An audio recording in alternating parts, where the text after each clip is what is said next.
ఆయనే నడిచొచ్చి పంచె తీసి పైకి బిగ్గచ్చి నాగలి పట్టుకున్నారట.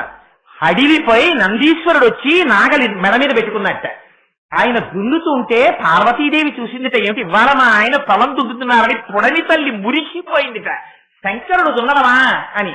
పార్వతీదేవి నూతి దగ్గరికి వెళ్ళి తోడుతుంటే గంగమ్మ పైకొచ్చిందిట పరిగెత్తుకుని. వస్తే నందీశ్వరుడు కలుపు తీశాడు. ఆయన ఇలా విత్తనాలు చల్లేటప్పటికి శంకరుడు 5 నిమిషాలలో ఎన్నడూ చూడనటువంటి ధాన్యపు కంకులు పండాయి. నందీశ్వరుడు కోత కోశాడు, భృంగీశ్వరుడు చల్లించాడు, విత్తనాలన్నీ ఎత్తారు. చండీశ్వరుడు బస్తాలకెత్తి ముద్రలేశాడు. బళ్ళకెత్తి తీసుకెళ్లి గదిలో పెట్టి తాళాలు వేసి యజమానిని కలుపు కొట్టి, ఇదిగోనయ్యా తాళాలు, నువ్వు అడిగినట్టు పంట అంతా పండించేశారు, నందనార్ చిదంబరం పెడుతున్నారన్నారు. ఆశ్చర్యపోయాడు యజమాని. నిజమా అని స్టోర్ రూమ్ తలుపులు తీసి ఒక కన్నం పెట్టి బియ్యం కింద పట్టిన ధాన్యం చూశాడు. తన జీవితంలో పండించెరగనటువంటి ధాన్యం. పొంగిపోయి పొలానికి వచ్చాడు. స్పృహ తప్పి పడిపోయి ఉన్నాడు నందనార్. దేవతల చేత నమస్కారము చేయబడినప్పుడు వాళ్ళ యొక్క కిరీటముల కాంతి చేత ప్రకాశించిన పాదముల పాదములు శ్రీశైలం మీద అసుర సంధ్య వేళలో వచ్చి ఒక్కసారి తాండవం చేస్తామంటారు. అప్పుడు సొక్కిపోయి ఉంటాయి ఆ పాదాలు. తండ్రి, ఆ పాదాలకి ఎప్పుడూ పాదరక్షలు వేసుకోవు కదా, నా కోసమని స్వామి నా మనస్సు అనే పాదరక్షల్ని తొడుక్కోవయా తండ్రి అంటారు శంకరాచార్యుల వారు. ఇది శంకరుల భక్తి అంటే. శంకరుల లాంటి భక్తుడు లేడు, శంకరుడి లాంటి జ్ఞాని లేడు ప్రపంచంలో. శంకర భగవత్పాదులు సౌందర్యలహరిలో అమ్మవారి గురించి చేసినటువంటి బహుభంగిమల వర్ణనల గురించి, అమ్మ యొక్క ఆ వర్ణనలో ఒక కన్నునో, ఒక ముక్కునో, ఒక పెదవినో, ఒక చేతినో, అమ్మవారి కాలి గోటికి ఉండేటటువంటి కాంతినో దర్శించి మన అజ్ఞానాన్ని ఎలా పోగొట్టుకోవాలో చూపించడానికి ఎన్ని శ్లోకాలు రచించి మహానుభావుడు మనని ఉద్ధరించడానికి ప్రయత్నం చేశారో ఆవిష్కరించడానికి ప్రయత్నం చేస్తూనే ఉన్నాను. ఇవాళ శంకర భగవత్పాదులు నిన్నటి రోజున నేను ప్రసంగాన్ని పూర్తి చేస్తూ ఒక మాట అన్నాను. అందులో అమ్మవారి యొక్క వైభవాన్ని వర్ణిస్తూ శివే శృంగారార్ధ్ర కదితరజనే కుత్సనపరా అన్న శ్లోకాన్ని వర్ణిస్తూ అమ్మవారి కళ్ళల్లో శంకరాచార్యుల వారు నవరసాల్ని దర్శించడాన్ని విజ్ఞాపన చేసి ఉన్నాను. శంకరులు అమ్మవారి కన్నుల గురించి చెప్తూ మనందరికీ బెంగ తీరిపోయేటటువంటి మాట ఒకటి చెప్పారు. అది శంకరులకి శంకరులే సాటి, వేరొకరు చెప్పలేనటువంటి మాట. అందులో పదప్రయోగం ఉంటుంది నిజంగా శ్లోకంలో. ఆశ్చర్యం వేస్తుందన్నమాట. చాలా బెంగ పెట్టేసుకుని ఒక్కడే ఉండిపోయి, ఏదో రైలు వెళ్ళిపోతూ ఉంటుంది, వెళ్ళిపోతున్న రైల్లోంచి పిల్లలు తెలియక రైల్లోంచి కిందకి దిగిపోయారు అనుకోండి. ఒకానొకప్పుడు ఈ సంఘటన నా జీవితంలోనే జరిగింది. గోదావరి ఎక్స్ప్రెస్ లో బయలుదేరి నేను, నా భార్య, నా కొడుకు, కూతురు వస్తున్నాం హైదరాబాద్ నుంచి కాకినాడ. అప్పట్లో పెద్దాపురంలో ఉండేవాడిని, సావర్లకోట దిగాలి. రాత్రి అందరం నిద్రపోతున్నాం.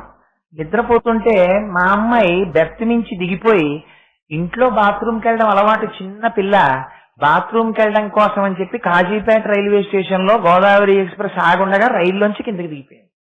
దిగిపోయి ఎక్కడో ప్లాట్ఫామ్ చివరికి వెళ్ళి అది ఏదో పాపం దానికి వచ్చినటువంటి అవసరాన్ని తీర్చుకునే పనిలో ఉంది. మంచి నిద్ర కళ్ళలో ఉంది, ఇంట్లోనే ఉన్నాను అనుకుంటోంది.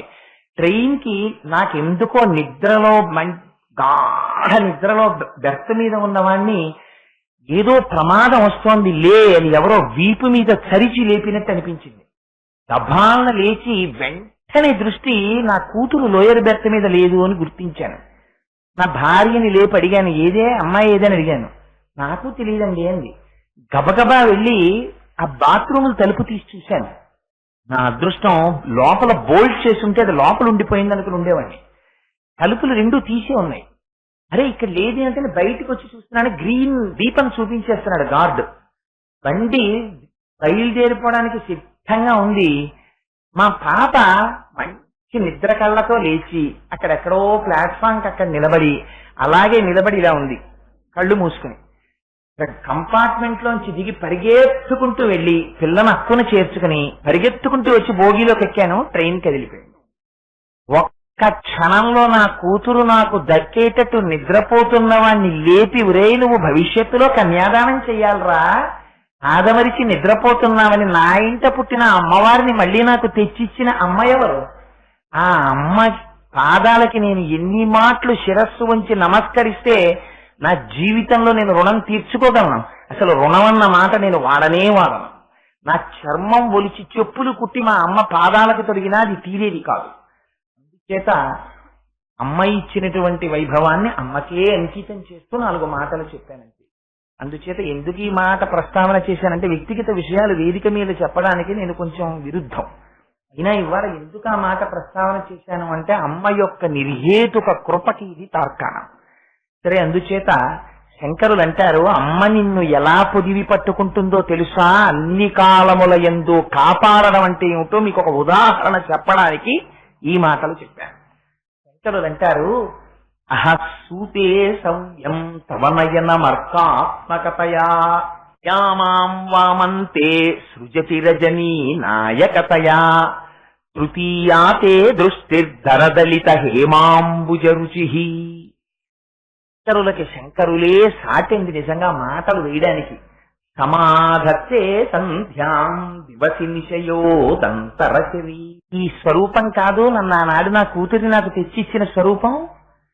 చూడండి, శంకరులు అంటారు, అహస్సూతే సౌయం. అమ్మా, నీ కుడికన్ను నుంచి చూసావా, ఆ కుడికన్ను సూర్యుడమ్మా. ఆ కుడికంటిని సూర్యుడుగా పెట్టుకుని వాళ్ళ అమ్మవారి యొక్క విరాట్ స్వరూపాన్ని చూపిస్తున్నారు శంకరాచార్యుల వారు. మనం పగలు పగలు పగలు అని అనుకుంటున్నామే, ఆ పగలంతా ఎవరి కృప వల్ల ప్రకాశిస్తోందో తెలుసా అండి? అమ్మవారు కుడికంటిని సూర్యుడిగా ధరించి ఆ తల్లి కుడికంటిలోంచి వచ్చేటటువంటి కాంతి పగలుగా భాషిస్తుంది. శంకరులు ఎప్పుడు సూర్య భగవానుడి గురించి చెప్పినా వెంటనే చల్లటి కాంతినిచ్చే చంద్రుడి గురించి కూడా చెప్పేస్తారు.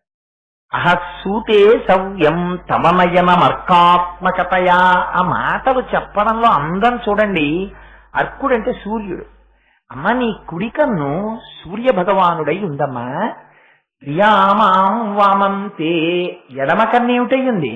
చంద్రుడు అనరు శంకరాచార్యులు వారు. ఎంత గొప్పగా మాట్లాడతారో చూడండి. వారికే చెల్లు ఆ శ్లోకాలు రాయడం. ప్రియామాం 3 యామములయ్యుందమ్మా అన్నారు. 3 యామములయ్యుండడం ఏమిటి అంటే, ఒక పగలు ఒక రాత్రి కలిపి 24 గంటలైతే అవి 8 యామములు అంటారు. 8 యామములలో 3 యామములు రాత్రి కాలం ఉంటుంది. రాత్రి కాలమునందు ప్రకాశించేటటువంటి వెన్నెలలకి రాజైనటువంటి చంద్రుడు త్రియామాం వామంతే సృజతి రజనీ నాయకతయా. అమ్మా, నీ ఎడమ కన్నుందే, ఆ ఎడమ కన్ను రాత్రి వేళ చల్లటి సుధలని చిలికేటటువంటి ఆ చంద్రబింబం నీ ఎడమ కన్నమ్మా. అందుకని మరి ఈ 2 కన్నులు, ఒకటి సూర్యుడు ఒకటి చంద్రుడు అయితే మరి 3వ కన్నేమవ్వాలి? వెంటనే శంకరులు అంటారు, తృతీయాతే దృష్టిర్ధరదలిత హేమాంబుజరుచి. మళ్ళీ దరదలిత అంటారు. దళిత అంటే విచ్చుకున్న, దరదలిత కొద్దిగా విచ్చుకున్న, హేమాంబుజరుచి ఎర్ర బంగారం లాంటి కన్నుట. 3వ కన్ను అమ్మవారిది ఎర్రగా ఉంటుంది. అది ఎటువంటి ఎరుపో తెలుసా అండి? మామూలు ఎరుపుతో పోల్స్తారు శంకరులు. కాల్చినటువంటి బంగారం ధారగా పడుతుంటే, ఎర్ర బంగారం కింద పడుతుంటే ఎటువంటి కాంతి కొడుతుందో అటువంటి కాంతి. అసలు అమ్మవారే తామగ్నివర్ణాం తపసాజ్వలంతీం వైరోచనీం కర్మ ఫలేషు జుష్టాం. అమ్మవారే అటువంటి ఎరుపు. ఆ తల్లి కన్ను మరీ ఎరుపు. అటువంటి ఎరుపుతో కూడి ఉంటుందమ్మా నీ కన్ను. ఒక చోట శంకరాచార్యులు వారు అమ్మవారి 3వ కన్ను గురించి, ఆ కన్నొక్కటే ఎందుకు ఎర్రగా ఉంటుందో, ఈ 2 కళ్ళు ఎందుకు నల్లగా ఉంటాయో చాలా అందమైన మాట ఒకటి వాడారు. అమ్మ, ఈ కన్ను, నీ 2 కన్నులు ఆకర్ణ విశాలమైన నేత్రములు. ఈ కళ్ళు ఇక్కడ వరకు ఉంటాయి అమ్మవారివి. అమ్మవారి చెవులు ఏం చేస్తాయి? అవి కావ్యాలాప వినోదిని, మహాపండితులైనటువంటి వారు వచ్చి కూర్చుని తమ తమ కావ్యములను వినిపిస్తుంటే ఆ చెవులు వింటూ ఉంటాయి. ఆ చెవులు వింటుంటే ఆ కావ్యములలోంచి ఏముంటుంది? అమృతం ఉంటుంది. అమృతంతో నిండిపోయి ఉంటుంది. ఈ 2 కన్నులు ఏం చేస్తాయిట? ఈ 2 కళ్ళు ఈ చివరి వరకు వెళ్ళి తుమ్మెరుకున్నట్టు ఈ చెవులలో ఉన్నటువంటి కావ్యామృతాన్ని జుర్రుకుంటూ ఉంటాయిట ఈ 2 కళ్ళు ఇక్కడికి వెళ్ళి. ఈ కంటికి కోపం వస్తుందిట. చూసావా, చక్కగా ఈ 2 కళ్ళు ఇక్కడికి వెళ్ళి ఆ కావ్యామృతాన్ని జుర్రుకుంటున్నాయి. నేను కంటిని, కానీ ఎందుకు? నేను ఇక్కడి నుంచి ఇక్కడికి సాగడానికి లేదు, ఇక్కడి నుంచి ఇక్కడికి సాగడానికి లేదు, నేను ఇక్కడే ఉండిపోవాలి అని కడుపులో మంటొచ్చి రోగం వచ్చి ఎర్రబడిందమ్మా కన్ను, అందుకమ్మా నీ మూడో కన్ను ఇరుపు అన్నారు శంకరాచార్యుల వారు. వారికి వారే సాటండి. శంకరాచార్యుల వారు ఊహ చేసినట్టు అసలు ఎవ్వరు ఊహ చెయ్యలేరు. అమ్మవారి కళ్ళు చూసి శంకరులు అన్నారు, తవాపర్ణే కర్ణే జపనయనపై శూన్యచికితాః నిలీయంతే తోయే నియతమనిమేషాశ్చపరికా ఇయంచ శ్రీర్బద్ధచ్చదపుటకవాటంకువలయం జహాతి ప్రత్యూషే నిశచ విఘటయ్య ప్రవిశతి. సౌందర్యలహరి ఒక శ్లోకం నుంచి ఇంకో శ్లోకంలో వెళ్ళిపోతున్నాను. అందులో నాకు ప్రత్యేకించి సౌందర్యలహరిలో ఈ శ్లోకం అంటే ఇష్టం. నాకు ఈ శ్లోకం అంటే శంకరులు తప్ప ఇంకొకళ్ళు చెప్పలేరు ఈ శ్లోకాన్ని. ఆయన అంటారు, తవాపర్ణే కర్ణే జపనయనపై శూన్యచకితాః. అమ్మా అపర్ణ అని పిలుస్తారు. ఒక్కొక్కసారి శంకరాచార్యులు వారు అమ్మవారిని ఒక్కొక్క నామంతో పిలుస్తారు. కానీ సౌందర్యలహరిలో అమ్మవారిని కొన్ని నామములతోనే పిలిచారు, అన్ని నామాలతో పిలవరు. ఎక్కువగా పిలవడం శివే, గిరిసుతే, హిమగిరిసుతే, అపర్ణే అని ఇలాంటి నామాలతో పిలుస్తారు. ఇవి బహుశా అమ్మవారికి చాలా ప్రియమైన నామాలు అయి ఉండొచ్చు. ఈ శ్లోకంలో అంటారు, అమ్మ అపర్ణ. అపర్ణ అంటే పరమశివుణ్ణి వివాహం చేసుకోవడం కోసమని చేసినటువంటి తపస్సమయంలో ఆకులు తినడం కూడా మానేసి తపస్సు చేసినటువంటి స్వరూపము కలిగిన దానా? కాదు కాదు, అసలు రహస్యం వేరు. పరమశివుడు స్థాణువుగా ఉంటే చంద్రశేఖర పరమాచార్యులు వారు చెప్పారు ఈ రహస్యాన్ని. అసలు నేను సౌందర్యలహరిలో చెప్తున్న చాలా మాటలు పరమాచార్యులు వారి వ్యాఖ్యానాల్లోంచి తీసుకుంటున్నాను.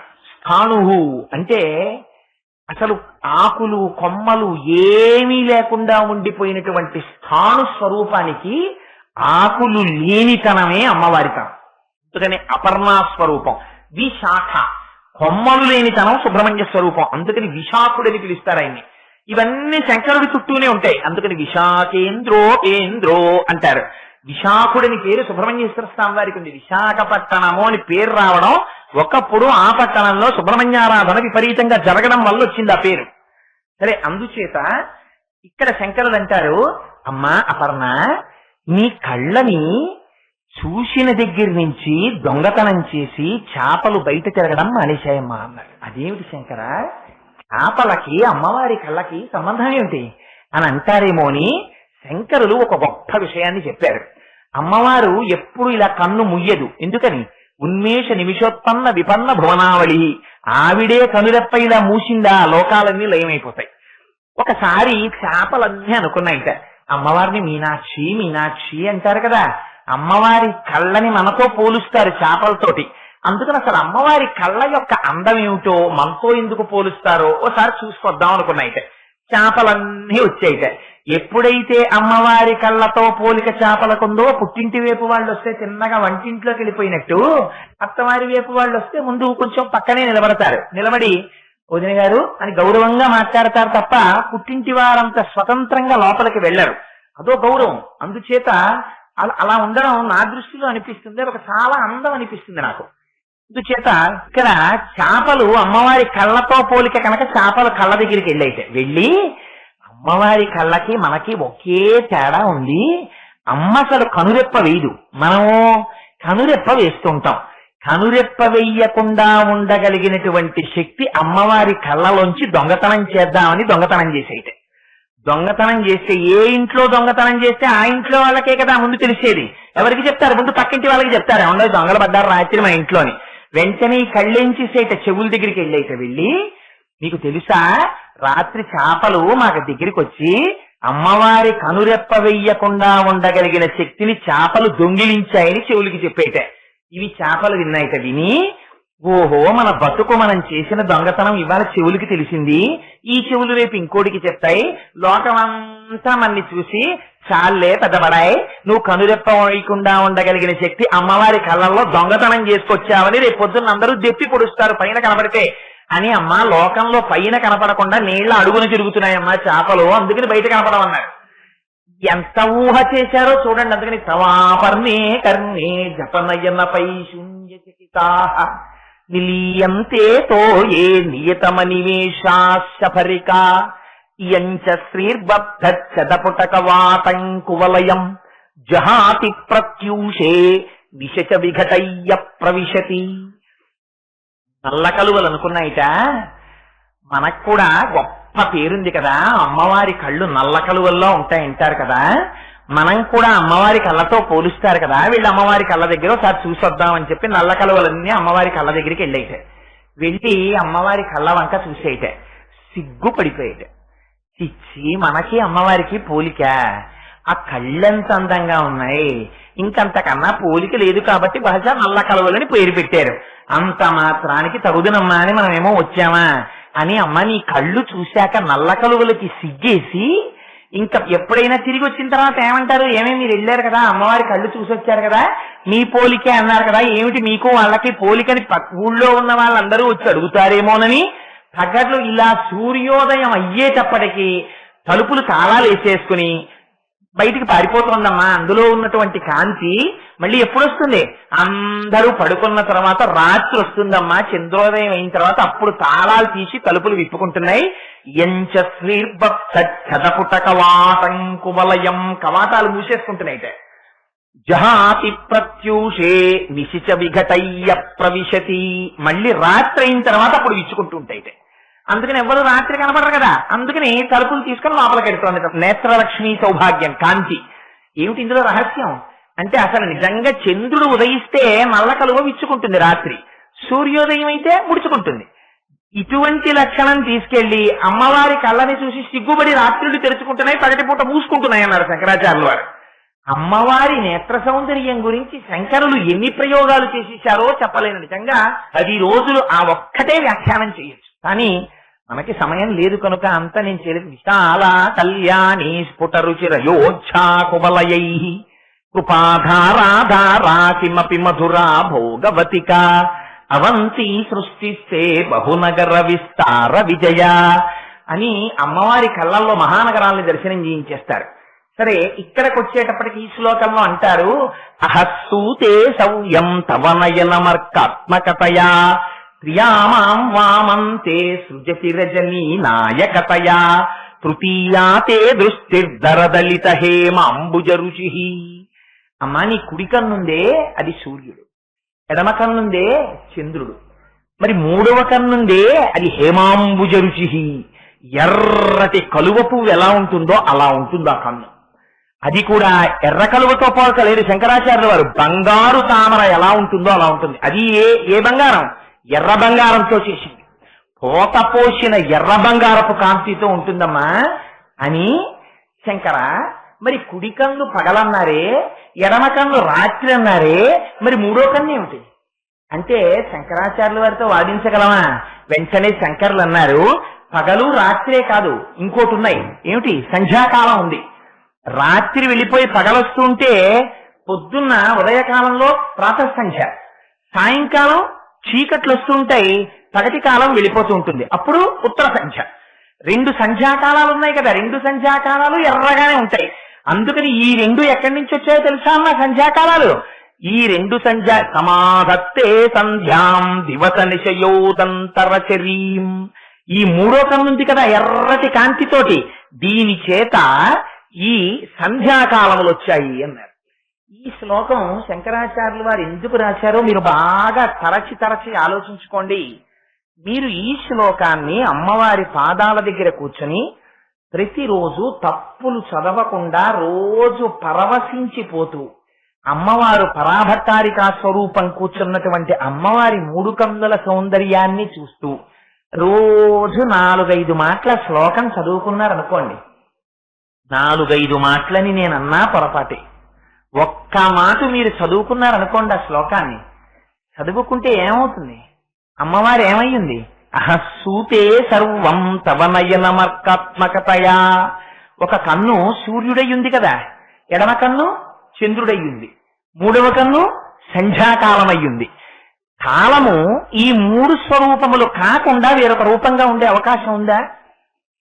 పగలన్నా అవ్వాలి, రాత్రన్నా అవ్వాలి, పూర్వ సంధ్యన్నా అవ్వాలి, లేకపోతే ఉత్తర సంధ్యన్నా అవ్వాలి. ఈ 4 తప్ప వేరొక రకంగా కాలం ఉంటుందా? ఉండదు. మనం ఒక మాట అంటుంటాం, నా కొడుకుని కళ్ళల్లో పెట్టి పెంచుకున్నానండి అంటుంది తల్లి. కళ్ళల్లో పెట్టి పెంచుకోవడం ఏమిటి చెప్పండి? నిజంగా ఎంత ముద్దు కలిగినటువంటి పిల్లవాడైనా, ఎంత లేక పుట్టిన పిల్లాడైనా అమ్మ కొడుకుని తీసుకొచ్చి ఇలా కనురెప్పలు రెండు విప్పి అందులో కంట్లో పెట్టుకు పెంచుకుంటుందా? మరి ఎందుకు నేను కళ్ళల్లో పెట్టుకు పెంచుకున్నానంటుంది, చేతుల్లో పెట్టుకు పెంచుకున్నాను, కాళ్ళల్లో పెట్టుకు పెంచుకున్నాను అందమ్మ. కళ్ళల్లో పెట్టుకు పెంచుకున్నానండి నా కొడుకుని అని కన్నుల నీరు పెట్టుకుంటుంది. ఏమిటి కళ్ళల్లో పెట్టుకు పెంచుకోవడం అంటే? ఆ కన్నులు ఎన్నడూ ఆ పిల్లవాణ్ణి చూడడం తప్ప ఇంకొకటి చూడడం తెలియదు. అంత అనుబంధంతో పెంచుకున్నా నా కొడుకుని. నా కన్నులు ఎటు చూసినా నా కొడుకు కోసమే చూసుకునేవి. ఒకవేళ నా కొడుకు నా ఎదురుగుండా లేకపోయినా నా కళ్ళల్లో నా కొడుకే కదలాడుతుండేవాడు తప్ప నాకు ఇంకొక వస్తువు కనిపించేది కాదు. అంత తాపత్రయంతో, అంత ఆప్యాయతతో పెంచుకున్నాను కొడుకుని. ఇవాళ ఇంత జగత్తుని అమ్మవారు ఏం చేస్తోంది? కళ్ళల్లో పెట్టుకు పెంచుకుంటోంది. పెంచుకోవట్లా? ఏది పుట్టినా, ఎప్పుడు పుట్టినా, ఎప్పుడు పుట్టాలి, ఎప్పుడు పెరగాలి? పగలు పెరగాలి, రాత్రి పెరగాలి, సంధ్యలో పెరగాలి. ఇప్పుడు మీరు ఎక్కడున్నారు? మీకు భయానికి అసలు కారణం ఉందా? ఇంకా మీరున్నారనుకోండి, మీరు ఇలా లొంగి. నేను వ్యక్తిగత విషయములను వేదిక మీద చెప్పుటకు వ్యతిరేకిని అని మీకు చెప్పాను. కానీ ఇవాళ చెప్పక తప్పక 2 ఉదాహరణలు చెప్పవలసి వస్తోంది. ఒక ఉదాహరణ ఈ శ్లోకానికి మొదటనే చెప్పాను. రెండవది, ఒకసారి నా జాతకంలో అపారమైనటువంటి ప్రమాదము పొంచి ఉన్నది అని అటువంటి స్థితి వచ్చింది నాకు గ్రహాల చేత. మా గురుదేవులు సర్వకాలముల యందు నేను బ్రతికుండాలని కోరుకునేటటువంటి మహాపురుషుల్లో మా గురువు గారు ఒకరేమిటి? నిజమునకు యథార్థమునకు ఈనాడు శరీరంతో నాకు తల్లిదండ్రులు లేరు. కానీ ప్రతిరోజు అభిషేకం చేసేటప్పుడు నా శిష్యుడు బాగుండాలని ఆశీర్వచనం చేసి పరమశివుడి పాదములు పట్టి ప్రార్థన చేసి నాకు రక్షణనిచ్చే మహాపురుషుడు మా గురువు మల్లంపల్లి అమరేశ్వర ప్రసాద్ గారు. అందుకని ఆ గురువులు ఒకనాడు నాకు చెప్పారు, నీ జాతకంలో కొంచెం ప్రమాదకరమైన స్థితి ఉంది, నువ్వు ఒక్కసారి విజయవాడ వెళ్లి కనకదుర్గమ్మ వారి దర్శనం చెయ్యి అన్నాడు. తప్పకుండా వెడతానండి. తిరుమల వెళ్లి వెంకటాచలపతి దర్శనం చేసుకుని వస్తూ విజయవాడలో అమ్మ దర్శనం చేసుకొద్దామని బయలుదేరాం. ఎంత ఆశ్చర్యకరమైన సంఘటన జరిగిందో తెలుసా అండి? తిరుమల ఎక్స్ప్రెస్ లో వెళ్ళిపోతున్నాం. అది కూడా ఎప్పుడు జరిగింది? ఇక్కడ సభలోనే ఉన్నారు బ్రహ్మశ్రీ శంకరం గారని, వాళ్ళ అమ్మాయి వివాహం ముందు రోజు రాత్రి. అసలు నిద్ర లేదు నాకు, ఎందుకంటే వాళ్ళ అమ్మాయికి పెళ్లి మా అక్క కొడుకుతో జరిగింది. సరే, వివాహం అయిపోయిన తర్వాత మరునాడు ట్రైన్ ఎక్కాను. ఎక్కి తిరుమలలో వెళ్ళిపోతున్నాను. వెళ్ళిపోతుంటే నా పక్కన కూర్చున్న జంట ఎప్పటికీ పడుకోవట్లేదు. నేను పడుకుందాం అంటే నాది మిడిల్ బెర్త్. వాళ్ళు పడుకుంటే కదా నేను పడుకోవడం, బెర్త్ తీస్తే వాళ్ళు కూర్చోవడానికి వీల్లేదు. అందుకని నేను, అమ్మ నాకు రాత్రి అలా నిద్ర లేదు తల్లి, నేను పడుకుంటాను, బెర్త్ వేసుకుంటానంటే వాళ్ళు అన్నారు, ఒక్క అరగంట ఆగి వేసుకోండి, మేము మాట్లాడుకోవాలన్నారు. సరే, ఏమిటో వాళ్ళ ఇంత చేసి వాళ్ళు ఏమైనా 2 స్టేషన్లలో దిగిపోతారా అంటే భార్యాభర్తలు. సరే, ఫోన్ లేని ఊరుకున్నాను. కాసేపు ఆగి ఆవిడండి, మీరెవరు, మీ పేరేమిటి, అది ఇది అడిగి, నాతో ఆఫీసులో పనిచేసే ఒక ఆయనకి ఆవిడ అక్క చెల్లెలవుతుంది. మీరా, ఫలానా అతను మీకు తెలుసా అని నాతో కాసేపు మాట్లాడారా, అయిపోయింది. మిడిల్ బెర్త్ లో పడుకున్నాను. ఒక 2 గంటలు ప్రయాణం చేసిన తర్వాత, మీరు నమ్మండి నమ్మపోండి, అమ్మవారి సౌందర్యలహరి చెప్పుకుంటూ ఈ విషయం చెప్తున్నాను, ఎవరో నా చెవు దగ్గరికి వచ్చి అన్నారు, రైలు పడిపోతోందిరా, దూకి బెర్త్ నుంచి అన్నారు. నేను గభాల మిడిల్ బెర్త్ నుంచి కింద దూకి. అసలు నేను దొల్లినా పడినా, ఎందుకంటే బెర్త్ కన్నా పొడుగు. నాకు రైల్లో ఎప్పుడు బెర్త్ సరిపోదు, 2 చైన్లు నాకు అడ్డుకుంటాయి, కింద పడే అవకాశమే లేదు. నేను అలాంటి వాడిని బెర్త్ నుంచి కింద పడిపోతే పాపం ఆ లోయర్ బెర్త్ మీద తల్లి చెయ్యిలా పెట్టుకున్నారు, ఆ చెయ్యి మీద పడిపోయాను. తక్కువ మనిషినా, చిన్న మనిషినా, గర్భంతవాడినా, ఆ తల్లి చెయ్యి అదిరిపోయింది. ఇంకొకళ్ళైతే చెప్పుచ్చు కొట్టేసిన, ఇంత రాత్రి ఎందుకురా పడ్డావు ఇక్కడ. ముందు 20 ఆ తల్లి తిరిగి చేయించి, ఆవిడ ఆశ్చర్యపోయి లైట్ వేసి, అదేంటండి అలా దూకేశారు బెర్త్ నుంచి, ఏంటి రైలు పడిపోయిందండి అన్నాను. రైలు పడిపోవడం ఏంటండి, రైలు నిక్షేపంగా పెడుతోందంటే మా ఆవిడ లేచింది పక్క లోయర్ బెర్త్ నుంచి. అదేంటంటే రైలు పడిపోవడం ఏంటండి, అసహ్యంగాను, చక్కగా రైలు ఎడుతుంటే ఎక్కి పడుకోండి బెర్త్ మీదండి. ఏంట్రా, ఎప్పుడూ జరగలేదు జీవితంలో, రైలు పడిపోయిందని ఎవరో చెప్పారు ఏమిట్రా నాకు వచ్చి. లేదు, రైలు పడిపోయిందని నాకు వచ్చి చెప్పారన్నాను.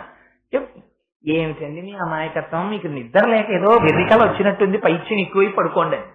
పడుకున్నాను. ఆగిపోయి ఉంటే, ఇదేంటి ఎవ్వరూ లేరు రైల్లో, రేణిగుంటలో రైలు ఉందని కిందకి దిగి ఎవరో కాఫీలు అమ్ముకునేవాడిని అడిగాను, ఏమయ్యా రైలు ఇక్కడ ఆగిపోయింది అని, తెల్లారిపోయి 7 అయిపోయింది, ఇంకా ఇక్కడే ఉంది అన్నాను. మీరు చాలా అదృష్టవంతులండి, ఈ రైలు 1 గంట క్రితం పడిపోయి కొన్ని 100 మంది చచ్చిపోవలసింది.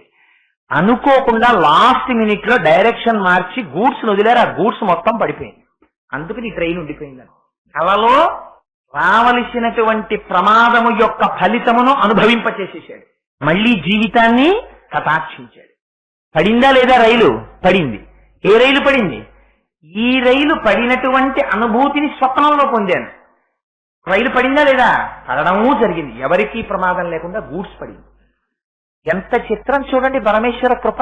ఆశ్చర్యపోయాను ఆ రోజున నిజంగా. ఈ విషయం మొన్న తిరుమల నుంచి వస్తూ ఎవరితోనో ప్రస్తావన చేశాను. అందుకని అమ్మవారిని నమ్ముకున్న వాడికి లోటు ఏమిటి చెప్పండి? మీరు నిద్రపోవచ్చు, అమ్మ కన్ను తెరిచే ఉంది, ఎడం కన్ను. ఆవిడ చంద్రుడిగా ప్రకాశిస్తూ మిమ్మల్ని రక్షించుకుంటూనే ఉంది. ఆనాడు రాత్రి మేము నిద్రపోతే నా బిడ్డని నాకు ఇచ్చింది ఎవరు? కుడికంటిగా ఆవిడ ఈ కన్ను తెరిచి పగలంతా మిమ్మల్ని రక్షిస్తోంది. సంధ్యాకాలములుగా ఈ కంటితో ఆవిడ చూస్తూనే ఉంది. కళ్ళల్లో పెట్టుకుని మా అమ్మ నన్ను చూసుకుంటూ ఉంటే నాకు బెంగేమిటి? ఇదిగో ఇది నేర్పడానికి శంకరాచార్యులు వారు బెంగ వదిలేయి, భయం వదిలేయి, నీతో ఊపిరి తీయిస్తున్న అమ్మ మీ అమ్మ. ఆ పరాశక్తికి నీ యోగక్షేమాలు చూడడం చేత కాదురా, నువ్వు ఎందుకు బెంగ పెట్టుకుంటావు? ఆ అమ్మని నమ్ముకుని, అమ్మా కథలు నువ్వు, రాత్రి నువ్వు, 2 సంఖ్యలు నువ్వు అని రోజు అమ్మ దగ్గరికి వెళ్ళి, అమ్మ నన్ను నీ కళ్ళల్లో పెట్టుకు చూసుకుంటున్నావమ్మా, అలాగే రోజు రోజు రోజు నన్ను నీ కళ్ళల్లో పెట్టుకుని చూసుకుని నన్ను రక్షించమ్మా అని అనకు. అలా అంటే అమ్మ దగ్గరికి వెళ్ళి, అమ్మ నన్ను నీ కళ్ళల్లో పెట్టుకు చూసుకో అనాలా? అనక్కర్లేదు. అమ్మా చూసుకుంటున్నావు. ఎలా అంటావు? ఇలా అను. అమ్మా ఒక కన్ను నిన్ను కాదు చూసుకుంటున్నది, సమస్త జగత్తుని చూస్తోంది ఆవిడ. ఇది ఎరుక లేకుండా పోతోందంతే. ఈ మాట చెప్పు, తల్లి ఎంత పొంగిపోతుందో. ఇది జగద్గురువులు కనుక వారు అందించగలిగారు ఈ శ్లోకాన్ని మనకి. ఇప్పుడు చెప్పండి, ఈ శ్లోకం ఒక్కటి అమ్మవారి దగ్గర చెప్పుకుని మీరు ఎంత రక్షణ పొందేయచ్చు. అంత రక్షణ కవచాలు మనకి తొడగడానికి శంకరాచార్యుల వారు సౌందర్య లహరిలో ఇలాంటి శ్లోకాలు భిక్ష పెట్టారు. ఏమండి రైతే, గృహస్థాశ్రమంలో ఉన్నటువంటి వాడికి దేహమునందు అనురక్తి ఉంటుంది కాబట్టి వాడు రక్షించాలని కోరుకుంటాడు. మరి కేవలము జ్ఞానమే కోరుకుంటూ శరీరమునందు తాదాత్మత లేని వాళ్ళకి, అటువంటి వాళ్ళకి శంకరాచార్యుల వారు ఆ శ్లోకంలోనే పెట్టినటువంటి రహస్యం ఏమిటో తెలుసా అండి? అహస్సూతే సవ్యం తవనయనమర్కాత్మకతయా. మనం 3 అవస్థల్లో ఉంటాం: జాగ్రత్త, స్వప్న, సుషుప్తి. స్వప్నము దేని చేత చెప్పబడుతుంది? సంధ్యాకాలం చేత చెప్పబడుతుంది. ఎందుకని? ఇటు లేచి ఉన్నవాడు కాదు, గాఢ నిద్ర పోయినవాడు కాదు, ఇంకా మనస్సు కొంచెం ఆలోచనలు చేస్తూ ఉంటుంది, సృష్టి చేస్తూ ఉంటుంది. అందుకని సంధ్యాకాలాన్ని స్వప్నంతో చెప్తారు, పగటి కాలాన్ని సూర్యుడితో చెప్తారు, సుషుప్తిని గాఢ నిద్రని చీకటితో చెప్తారు. ఈ మూడిటిలోనే, ఈ 3 అవస్థల్లోనే మనం తిరుగుతూ ఉంటాం. ఈ 3 అవస్థల్లోనూ అజ్ఞానంలో ఉంటాం. ఈ అజ్ఞానాన్ని పోగొట్టగలిగినటువంటి నేత్ర సంపద సూర్యుడంటే సాక్షాత్తు జ్ఞానం, చీకటిని పోగొట్టగలిగిన వాడు. అందుకని 3 అవస్థలను దాటించి జ్ఞానం ఇవ్వగలిగినటువంటి గురుస్వరూపంగా కూడా అమ్మవారే ఉంటుంది, భగవతి స్వరూపంగా అమ్మవారే ఉంటుంది, శివస్వరూపంగా అమ్మవారే ఉంటుంది. అందుకని ఈ ఒక్క శ్లోకం మీరు విజ్ఞాపన చెయ్యండి, మీకు అన్ని రకాలుగాను రక్షణ అమ్మవారు ఇచ్చేస్తుంది. ఎవరు దీన్ని దర్శనం చేసి మనకి ఇవ్వగలరు ఇటువంటి శ్లోకాన్ని? అందుకని ఇది ఒక అమృత గుళిక, మీరు కట్టుకోవలసినటువంటి కవచం, మీకు రక్షణ. 17 అక్షరాలైతే శిఖరిణీ వృత్తం వస్తుంది. అసలు వృత్తాల్లోనే దానికి శిఖరిణీ వృత్తం అని పేరు. అటువంటి శిఖరిణీ వృత్తంలో ఇచ్చారు శంకరాచార్యుల వారు సౌందర్యలహరి. ఎంతటి అమృత గుళికో చూడండి ఆ శ్లోకం. అందులోనే యోగ విద్య పెట్టేశారు. ఇన్నింటిని పెట్టి ఒక్క శ్లోకంలో ఎంత రక్షణ మనకి ఏర్పాటు చేశారో చూడండి. ఇంత రక్షణ జగద్గురువులు మనకిస్తే మాకు అక్కర్లేదన్న శ్లోకాన్ని వదిలేసుకుంటే మనమా పోగొట్టుకున్న వాళ్ళం? శంకరాచార్యులు వారా? శంకరులకేం లోటు ఉండదు. సూర్యుడి వంక తిరిగి ఉమ్మి వేస్తే మన మొహం మీద పడుతుంది, కానీ సూర్యుడికి వచ్చినటువంటి నష్టం ఏమి ఉండదు. జగద్గురువులు మన కోసం ఇచ్చారు వారు. అందుకని శంకరులకి నమస్కరించాలి, శంకరులు ఇచ్చిన శ్లోకాలని అనుసంధానం చేసుకోవాలి జీవితంలో రక్షణ పొందడానికి. అందుకని ప్రతి వారు ప్రతిరోజు ఈ శ్లోకాన్ని చదువుకునేటటువంటి ప్రయత్నం చెయ్యండి. అహస్సూతే సర్వం అని ఎంత అద్భుతమైన శ్లోకమో ఆ శ్లోకాన్ని జ్ఞాపకం పెట్టుకుని. ఎందుకు మొదలు చెప్పానంటే ఈ శ్లోకానికి మొదలు ఎక్కడండి అని పాపం ప్రసంగం అయిపోయిన తర్వాత మళ్ళీ అడుగుతున్నారు కొంతమంది. అందుకని ఆ మొదలు ఒకవేళ మీకు అక్షరానుక్రమణిక ఉంటే ఆ మీద ఉంటుంది. అందుకని అహత్సూతే సవ్యం తవనయనమర్కాత్మకతయా అని ఉంటుంది. సరే, ఆ శ్లోకం తర్వాత శంకరులు అంటారు, శంకరులు ఏది చెప్పినా పరమ ప్రామాణికంగా అద్భుతంగా ఉంటుందండి. శృతీనాం మూర్ధానో దదతి తవయౌ శేఖరతయా మమాప్యేతో మాతః శిరసి దయయా దేహి శరణౌ యయౌ పాద్యం పాదః పశుపతి జటాజూటతటినీం యయౌర్లాక్షా లక్ష్మీ అరుణహరి చూడామణి రుచిం. ఒక పరమోత్కృష్టమైన శ్లోకం. మనం సాధారణంగా ఒక మాట అంటూ ఉంటాం, ఏమిటి? అమ్మా నీ పాదాలకి నమస్కారం, అమ్మా అమ్మవారి పాదాలకి నమస్కారం చేశానండి అంటూ ఉంటాం. శంకరులు అన్నారు, ఈ మాట తప్పు నాన్న, నీకు తెలియక ఈ మాట అంటున్నావు.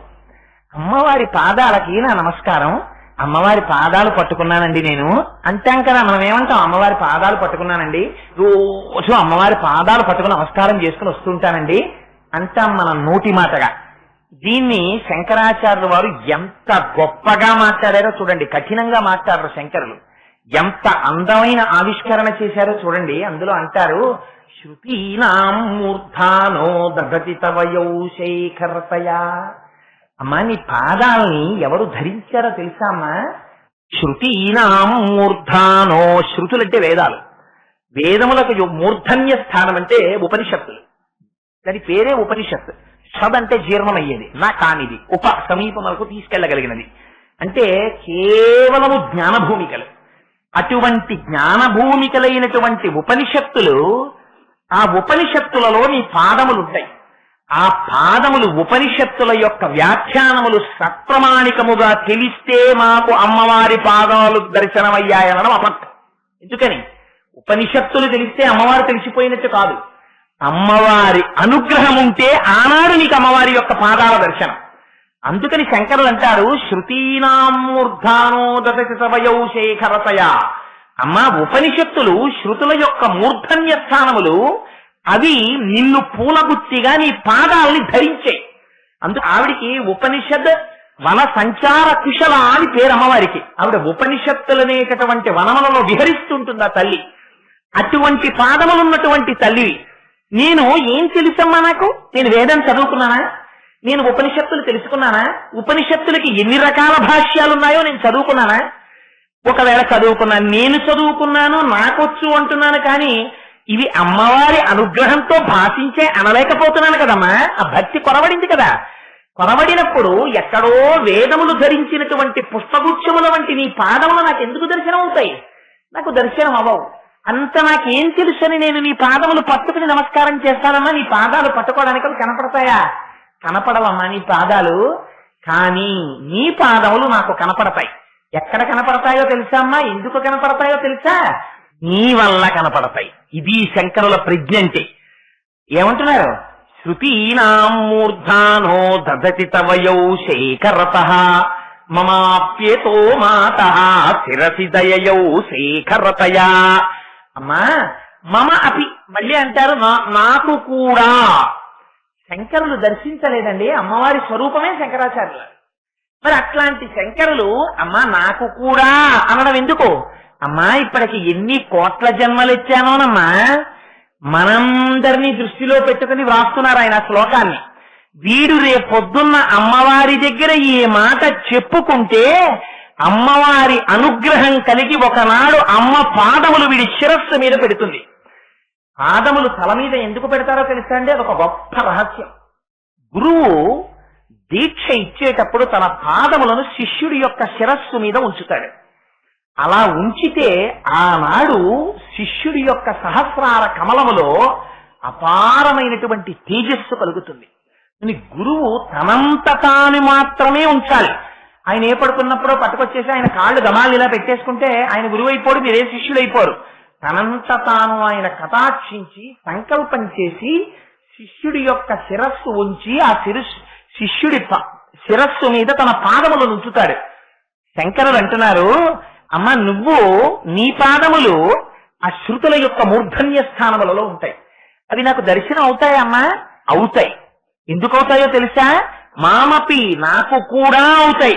ఇంత పాపాలు చేసిన వాడినైనా, ఇంత సంసార మగ్నున్నైనా ఎందుకు అవుతాయో తెలుసా అమ్మా? నువ్వు అమ్మవి, నేను కొడుకుని. ఎన్ని తప్పులు చేయని అమ్మా అని ఇవాళ పిలిచానా, అయ్యో పిల్లాడు ఏడుస్తున్నాడని నువ్వు పరిగెత్తుకొస్తావు. నీకేం తెలుసు? నీకు ఆప్యాయత ఒక్కటే తెలుసు. మమాప్యేతో మాతః శిరసి దయయా దేహి చరణవు.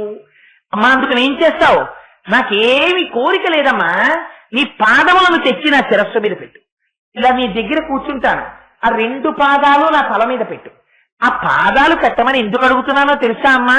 యయౌ పాద్యం పాదః పశుపతి జటాజూట తటిని. అమ్మా శంకరుడు ఉన్నాడే, ఆ శంకరుడు ఒకనాడు ప్రణయంలో చిన్న రోషం వస్తుంది. ఆ రోషం ఎందుకు వస్తుందో కూడా యోగ విద్యతో అనుసంధానం చేస్తూ శంకరాచార్యులు వారు పరమోత్కృష్టమైన శ్లోకం ఒకటి చెప్పారు. వృషాకృత్వా గోత్ర స్ఖలనమధవై లక్ష్య సమితం లలాటే భక్తారం చరణ కమలే తాళయతితే చిరాదంతశల్యద్దహన కృతమున్మూలితవత అని తులాకోటిక్వాణై కిలికిలితమీశానరిపుణ. అదొక గొప్ప యోగ విద్యకి సంబంధించిన శ్లోకం. చాలా జాగ్రత్తగా జ్ఞాపకం పెట్టుకోండి. శ్లోకం వినే ముందు ఇది కేవలం ప్రణయ కథ కాదు, రోషాన్ని చూపించడానికే శంకరుడు అలా మాట్లాడతారు. కానీ అందులో ఉన్న రహస్యం వేరు. అదే నిజంగా శ్లోకానికి అర్థమని మాత్రం మీరు అనుకోకండి. ఒకనాడు పరమశివుడు అమ్మవారు పడుకునేటటువంటి, అయ్యవారు అమ్మవారు కలిసి పడుకునేటటువంటి శయనాగారానికి వచ్చారు. హంసతూలికా తల్పం మీద అమ్మవారు కూర్చునుంది. సంతోషంగా దగ్గరికి వచ్చి పార్వతి అనబోయి గోత్రస్ఖలనం చేశారు. గోత్రస్ఖలనము అంటే భార్య పక్కన ఉండగా పొరపాటున ప్రియురాలి పేరు పలకడం. గంగా అన్నారు. అనేసరికి అమ్మవారికి ఎక్కడ లేని కోపం వచ్చింది. ఇలా చూసింది, ఓహో మనసులో ఆవిడ్ని పెట్టుకుని నా దగ్గరికి వచ్చావన్నమాట అని. ఇలా చూసేసరికిట అలాంటి సమయంలో భర్తకి ఏం చెయ్యాలో తెలియక చెయ్యకూడని పని చేసేస్తాడు. ఏం చేసేస్తాడు? గభాల ఏమనుకోకేం పొరపాటు అయిపోయిందని గబుక్కుని కాళ్ళు పట్టుకున్నట్ట. అందుకని ఆ కాళ్ళు 2 ఇలా పట్టుకుందామని తల ఉంచేట. ఉంచేటప్పటికీ అమ్మవారికి ఎక్కడ లేని బాధ వచ్చేసిందట. నా దగ్గరికి వచ్చి గోత్రస్ఖలనం చేస్తావా అని చరణ కమలే తాడయతితే ఆ పాదం పెట్టి ఒక్క తన్ను తన్నింది లలాటం మీద. అది శంకరాచార్యుల వారు తన్ను తన్నింది అనరు. ఎంత గొప్పగా మాట్లాడారంటే కలువ పువ్వు పెట్టి ఇలా కొట్టినట్టు తగిలింది ఆ పాదం. తగిలితే చిత్రం ఏమిటంటే కాలు ఇలాగే కదా అంది అనేటప్పటికీ ఎవరో పక పక పక పక నవ్వినట్టు వినిపించింది. ఎరా ఇది నా ప్రణయం జరిగేటటువంటి గది కదా, ఇది ఏకాంత మందిరం కదా, ఇందులో ఎవరు ఉండరు కదా, మావిడ దగ్గర నేను గోత్రస్ఖలనం చేస్తే మావిడ నాలలాటం మీద పాదం పెట్టి తన్నడం కొంప తీసి ఎవడైనా చూశాడా అనుకున్నారట. అని చుట్టూ చూశారట, ఎవ్వరూ కనపట్లేటారు. చూడవలసిన వాడు చూసేశాడు. ఎవరు చూశాడు? అనంగుడు మన్మధుడు చూశాడు ఈ విషయాన్ని. ఆయన ఎప్పుడు అమ్మవారి దగ్గరే కదా ఉంటాడు, మహాభక్తుడు. చూసి ఆయనకి అయ్యవారి 3వ కన్ను అంటే మహాకోపం కాల్చేశాడని. దాన్ని తన్నేవాడు ఎవడైనా ఉంటాడా అని చూస్తున్నట్ట. చూశాడు సందర్భాన్ని. ఆహా అమ్మవారి కాలెత్తుతోందని వెళ్ళి గబగబా అమ్మవారి పాద మంజీరవల్లో పట్టుకున్నట్ట. ఆవిడ ఇలా అందంతే, కానీ గజ్జలు మాత్రం గల్లు గల్లు గల్లు గల్లు అన్నాయి. ఎందుకని? మన్మధుడు ఉన్నాడు, వాటిని మోగించాడు. అందుకని చిరాదంతశల్యద్దహన కృతమున్మూదితవత అని తులాకోటిక్వాణై కిలికిలితమీశానరిపుణ. ఎవరో నవ్వినట్టు అయిందిట. ఎవరు నవ్వారు? మన్మధుడు నవ్వాడు. ఇది నిజమని మీరు అనుకుంటున్నారేమో. అలా చెప్పి ఇందులో ఎంత గొప్ప యోగ రహస్యాన్నో పెట్టేశారు శంకరాచార్యుల వారు. అందులో షట్చక్ర భేదనం, కుండలిని విద్య, కుండలిని కదపడం అన్నీ ఉన్నాయి. సభాముఖంగా అసలు దాన్ని వ్యాఖ్యానం చేయకూడదు. కానీ ప్రణయ రోషంతో పరమశివుడు ఒకనాడు అమ్మవారి పాదముల దగ్గర వంగినటువంటి సన్నివేశాన్ని మనకి జ్ఞాపకం చేయడం కోసమని అలా ఆయన వంగితే ఏమవుతుందిట? అమ్మవారు బాగా తృప్తి చెందాలంటే ఏమవ్వాలి? అమ్మవారికి సరోష గంగాయాం, ఆవిడికి ఎప్పుడు ఈ గంగ ఒక ఉంది కదా మనస్సులో. అందుకని శంకరుడు ఏం చేశాట? ఇలా తల వంచాట. వంచితే యయౌ పాద్యం పాదః పశుపతి జటాజూటతటిని, శంకరుడి తలలో ఉన్నటువంటి గంగ చేత కడగబడ్డాయిట పాదాలు. ఇది బాహ్యమైనటువంటి కథ. శంకరుడు తలెందుకు ఉంచుతాడు అమ్మవారి పాదాల దగ్గర అని మనకు అనుమానం వస్తుందేమో అని. అసలు రహస్యం వేరు అందులో. అసలు వేరొక రకమైన వ్యాఖ్యానం అయితే అసలు రహస్యం ఏమిటో తెలుసా అండి? పరమశివుడి యొక్క పాదములను, పరమశివుడి యొక్క శిరస్సుని దర్శనం చేయడానికి బ్రహ్మగారు విష్ణువు రెండు వైపులకి వెళ్ళారు, కనిపెట్టలేకపోయారు. అమ్మవారి దగ్గర మీకు మొట్టమొదటి రోజు నుంచి చెప్తున్నాను, మహాకామేశ్వరుడిగా ఉన్నటువంటి వాడు అమ్మవారి యొక్క భర్తాస్వరూపం. కానీ హరుడని పేరు పొందినవాడు, శివుడిని పేరు పొందినవాడు, రుద్రుడిని పేరు పొందినవారు అమ్మవారి పాదముల దగ్గరికి వచ్చి నమస్కారం చేస్తారు. అందుకని ఆ స్వరూపంతో నమస్కారం చేసినప్పుడు ఆయన కూడా త్రిమూర్తులలో ఒకడై ఉంటాడు. అందుకని ఆయన యొక్క శిరస్సులో ఉన్న గంగ చేత కడగబడేటటువంటి పాదములు ఆ పాదములు. ఇప్పుడు మీరొక్క విషయాన్ని జాగ్రత్తగా గుర్తుపెట్టుకోండి. శంకరాచార్యులు వారు ఈ మాట చెప్పడంలో ఉన్న గొప్ప రహస్యం ఏమిటో తెలుసా అండి? ఇది మీరు ధ్యానంలో అనుభవించవలసిన శ్లోకాలు. ఎప్పుడైనా మీ మనస్సు లయమై ధ్యానం చేశారనుకోండి, శృతీనాం మూర్ధానో దధతి తవయో శేఖరతయా, అమ్మవారి పాదాలు రెండు తెచ్చి మీ తల మీద పెట్టిందనుకోండి, నిజంగా అమ్మ పాదాలు రెండు మీ తల మీద పెట్టేటప్పటికి మీరు ఎంత పొంగిపోతారు.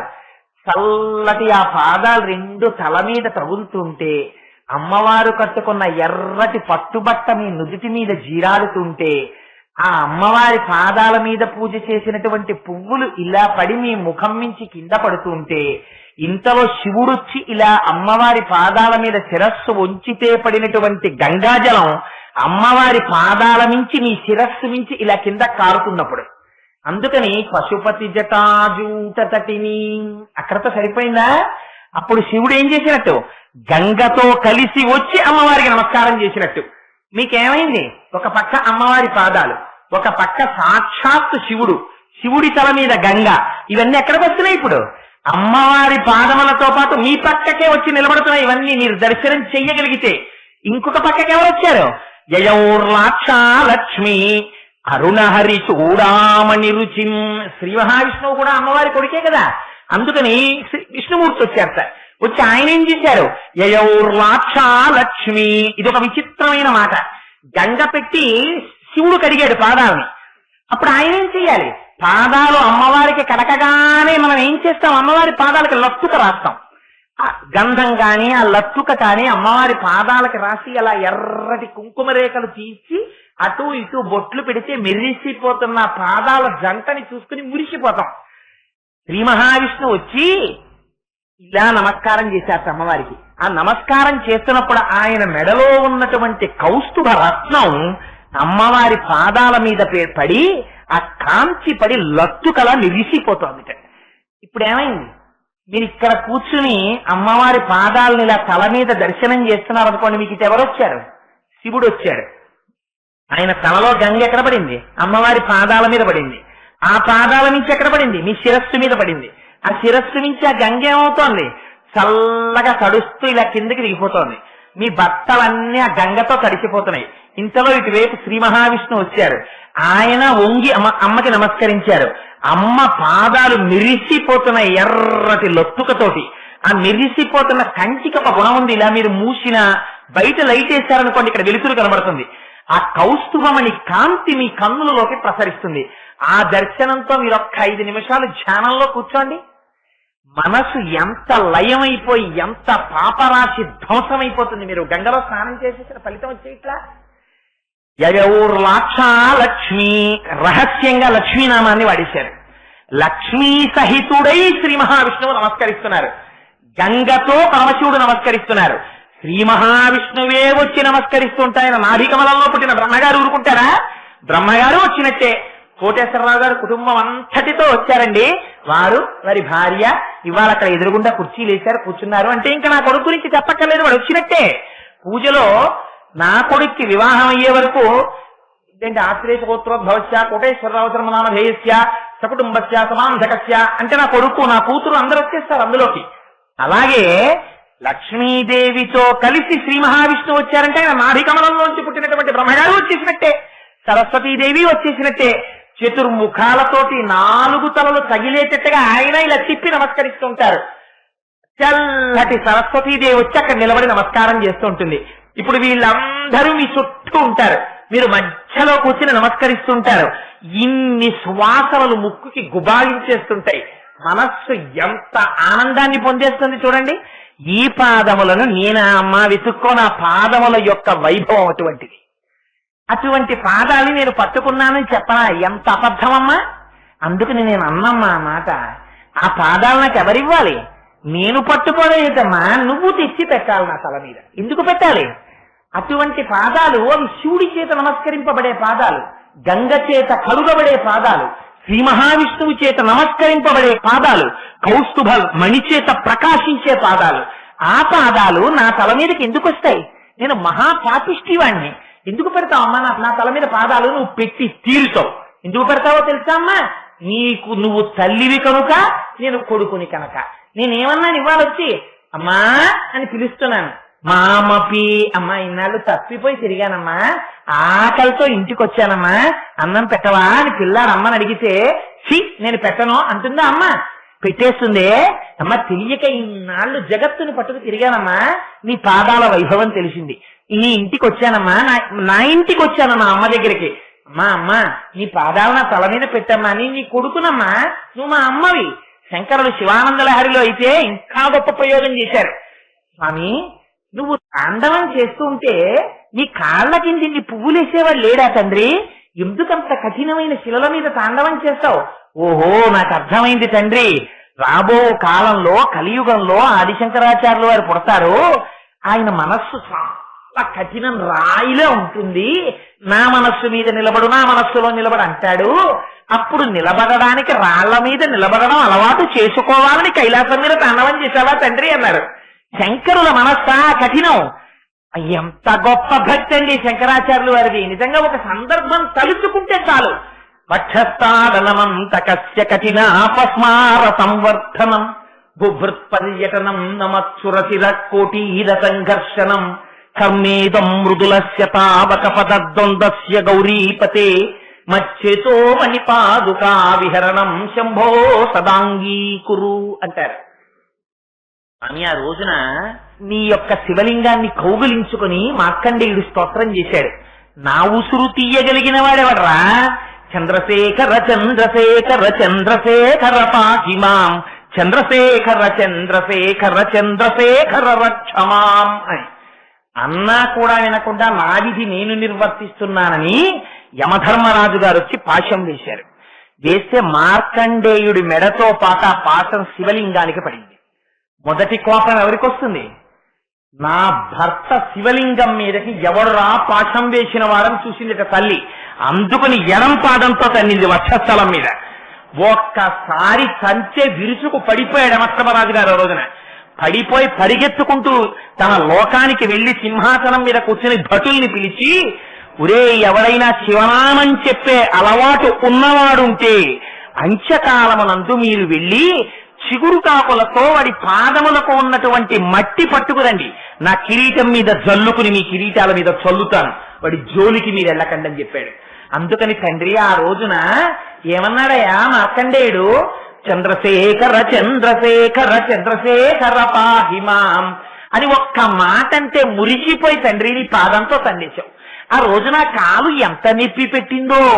వక్షస్థాడనమంత కస్య కఠినాపస్మార సంవర్ధనం బుభృత్ పర్యటనం నమత్సురశిర కోటీర సంఘర్షణం. భక్తులందరినీ రక్షించడం కోసమని తండ్రి లోకమంతా తిరుగుతుంటావు. నందనార్ ఎప్పుడో ఒక రోజున పాపం ఆ రైతు దగ్గరికి వెళ్ళాడు. వెళ్ళి ఒక్కసారి చిదంబరం వెళ్ళి నటరాజస్వామి దర్శనం చేసుకోవాలనుందయ్యా, పంపించవయ్యా అని అడిగాడు. అడిగితే చూశాడు యజమాని, వీడికి బాగా వెర్రి పట్టింది, వీడిని పంపకపోతే పని చెయ్యడని. దానికేముందిరా, తెల్లవారు లేచి వెళ్లి చిదంబరం వెళ్ళిపో, కానీ ఇవాళ రాత్రి ఏం చేస్తావో తెలుసా? మనకున్న 150 ఎకరాల పొలాన్ని దున్నేసేయి, పట్టి నీరు పట్టేసేయి, విత్తనాలు తెచ్చి చల్లేసేయి, మొక్కలు పెంచేసేయి, పంట పండించేసేయి, కంకులు కోసేయి, రాత్రి చల్లించేయి, ధాన్యం పట్టేయి, బస్తాలకెత్తేయి, ఇంటికి తెచ్చేయి, గదిలో పెట్టేయి, తాళాలు నాకు ఇచ్చి చిదంబరం వెళ్ళిపోతాడు. ఆయనకి వినపడింది చిదంబరం వెళ్ళిపో అన్నది వినపడింది. అబ్బా చాలు, అమ్మయ్యా చిదంబరం వెళ్ళిపోమన్నారని వెళ్ళిపోయాడు. పొలానికి వెళ్ళిపోయి గట్టి మీద నిలబడి చూశాడు. 150 ఎకరాల పొలం. మా దొరగారి పొలానికి వెళ్ళి వాళ్ళ గెస్ట్ హౌస్ లో నిలబడి చూస్తే ఎలా కనబడుతుందో అలా కనపడింది. కనబడితే అప్పుడు హడిలిపోయాడు, ఇంత పొలాన్న నేను దున్నడం అని. ఆశ్చర్యపోయి బెంగ పెట్టుకుని నేను ఎప్పుడు వస్తాను చిదంబరం, ఎప్పుడు చూస్తాను నటరాజునని ఏడుస్తూ నిలబడ్డాడు. ఒక్కసారి మేఘం వచ్చి తడుక్కున వెలిసింది. బహుశः నందనార్ కథలో ఆయన పొందిన అనుభవాన్నేలే ఉంది. వేటూరి సుందరరామమూర్తి గారు మిరిసే నెరుపులు మురిసే పెదవుల చిరుచిరు నవ్వులు కాబోలు అని, అంటే వీడు సినిమా పాటలు పాడుతున్నాడు ఏమిటి అనుకోకండి మహాప్రభు. నాకు నిజంగా పాట చూస్తే చాలా ఆనందం అనిపిస్తుంది. మెరిసే మెరుపులు మురిసే పెదవుల చిరుచిరు నవ్వులు కాబోలు. ఆ మెరుపులు మెరిస్తే శంకరా నా పాటకి మురిసిపోయిన నీ పెదవులలోంచి వచ్చిన చిరుచిరు నవ్వులవి అన్నారు. అని పరవశాల శిరసూగంగా ధరకు జారిన శివగంగా నా గాన వృష్టి నువ్వు తడువంగా, నా గాన వృష్టి నే తడువంగా, నా గాన వృష్టి నువ్వు తడువంగా, నేను పాడుతున్న పాట చేత ఆనందంలో నువ్వు తడిసిపోవాలి, నీ యొక్క గంగ ధారంలో నీ తడిసిపోవాలి అని బయటికి వచ్చి నాట్యం చేసేస్తాడు. ఆ పాత్ర చిత్రీకరణలో అందుకని కదండి కళా తపస్సు అయ్యారు. సరే మహాప్రభు మళ్ళీ అందులోంచి శంకరాభరణం ఇవన్నీ ఎందుకు మనకి. సరే అందుచేత శంకరులు అంటారు వక్షస్థానమంతకస్య కఠినాపస్మార సంవర్ధనం బుభృత్ పర్యటనం నమత్సురశిర కోటీర సంఘర్షణం. అలా ఆ నందనార్ బెంగ పెట్టుకునేటప్పటికీ మబ్బేసి వర్షం పడింది. స్పృహ తప్పి పడిపోయాడు. పడిపోతే తన భక్తుణ్ణి రక్షించుకోవడానికి సంకల్పం చేస్తే పంట పండదండి. తను కష్టపడాలనుకున్నాడు. శంకరుడు బయలుదేరి కైలాసం నుంచి దిగొచ్చాడు. ఉదకల పేరు కంఠమున భూరి భుజంగము భూషణంబుగానయము భస్మధారణము యద్రి నివాసము మేరువిల్లుగా నలుగుగ దంతి చర్మమును హస్తములందు కపాలశూలములు పడివడిదాల్తు శంకరు కృపావరు రూపమునాశ్రయించదన్ అంటారు. ఆయనే నడిచొచ్చి పంచ తీసి పైకి బిగ్గచ్చి నాగలి పట్టుకున్నారు సార్.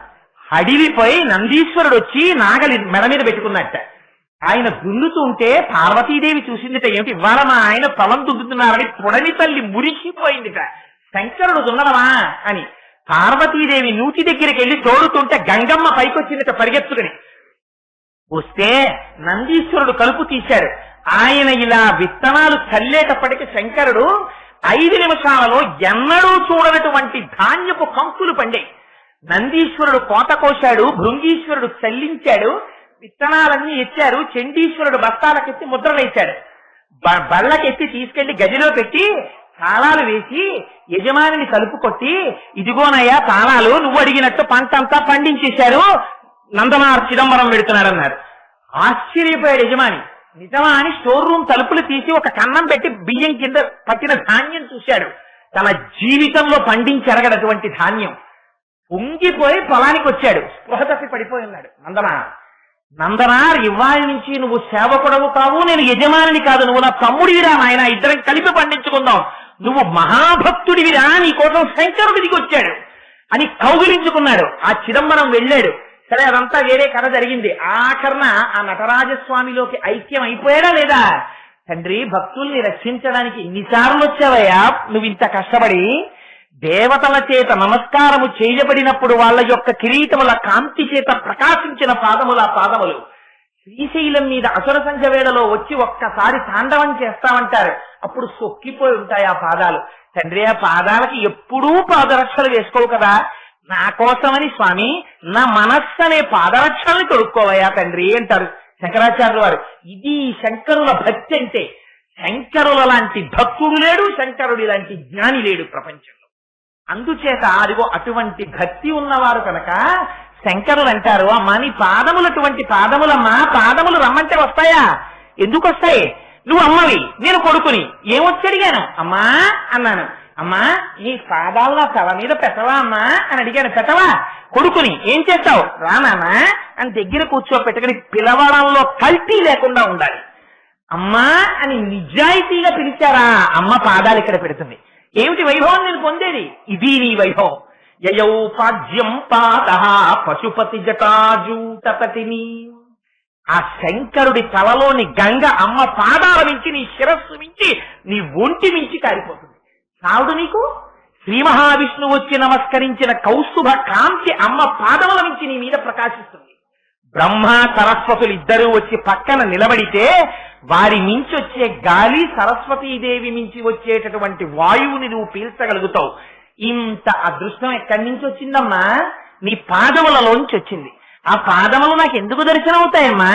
నీ కృప వల్ల దర్శనం అవుతాయి. అమ్మా నా తల మీద ఉంచవా అమ్మా? శంకరులు అమ్మవారి పాదాలు పట్టుకుని ఎన్ని ప్రార్థనలు చేశారో తెలుసా అండి? ఎవరి కొరకు? మన కొరకు, మనకి నేర్పడం కొరకు. నాన్న నేను పట్టుకుంటున్నాను అనకో, అమ్మా నువ్వు పెట్టు నా తల మీద నీ పాదాలు అనరా? నేనమ్మవారి పాదాలు పట్టుకున్నాను, నేనమ్మవారి పాదాలు పట్టుకున్నానంటారేమిట్రా? అలా అనకో, అమ్మా నీ పాదాలు నా తల మీద పెట్టమ్మా అనడం నేర్చుకోరా అని ఈ శ్లోకాన్ని ఇచ్చారు. ఇది మీరు ధ్యానం చేయండి శ్లోకాన్ని. నిజంగా మీరు ఈ శ్లోకాన్ని కూర్చుని పోని ధ్యానం కూడా అక్కర్లేదు, మీరు ఆ శ్లోకం చదువుకుని శృతీనాం మూర్ధానో దధతి తవయౌ శేఖరతయా, మీకు అది అలవాటు పడిందనుకోండి, అక్కర్లేని మాటలు మాట్లాడాలని. కానీ ఇంటికి ఎవరైనా వచ్చి అనవసరంగా గంటల గంటలు మాట్లాడుతున్నారు అనుకోండి, అసహ్యం అప్పుడేస్తుంది. ఇంటికి టైం వేస్ట్ అనిపిస్తుంది. వాడికి భగవత్ సంబంధం అక్కర్లేదు, దేవుడి గురించి మాట్లాడడం. నా కొడుకండి, నా కోళ్ళండి, నా మనవడండి, వాట్ ఇఫ్, ఎందుకు అవన్నీ నాకు? అందుకని భగవత్ సంబంధాన్ని పాడు చేసే ప్రసంగాల పట్ల అసహ్యం ఎప్పుడు వేస్తుందో తెలుసా అండి? ఈ శ్లోకం మీకు మనస్సులో తిప్పుకోవడం అలవాటైందనుకోండి, ఓ డైనింగ్ టేబుల్ దగ్గర కూర్చోండి, ఎవరికి తెలియక్కర్లా మీరు ఏం చేస్తున్నారో. కూర్చుని మనస్సులో శృతీనాం మూర్ధానో దధతి తవయౌ శేఖరతయా అని ఆలోచిస్తున్నారు అనుకోండి. నేను పూర్తిగా ఉపన్యాసం ఒక శ్లోకం మీద చెప్పడానికి సమయం లేదు కాబట్టి నేను చెప్పట్లేదు, దాచేస్తున్నాను. నిజానికి ఆ ఉపనిషత్తుల్లో, దశోపనిషత్తులో, కేనోపనిషత్తులో ప్రత్యేకించి అమ్మవారు ఇంద్రుడికి జ్ఞానబోధ ఎలా చేసిందో, తన పాదములను ఎలా ప్రకాశింపచేసిందో, అమ్మవారి వైభవం ఏమిటో నిజంగా ఒక్కొక్క మాటకి వ్యాఖ్యానం చేస్తుంటే, అది అనుభవిస్తూ ఉంటే, లోపల మనస్సులో తిరుగుతూ ఉంటే మీకు రాను రాను రాను రాను ఏమైపోతుందో తెలుసా అండి? ఒక అలవాటు అయిపోతుంది.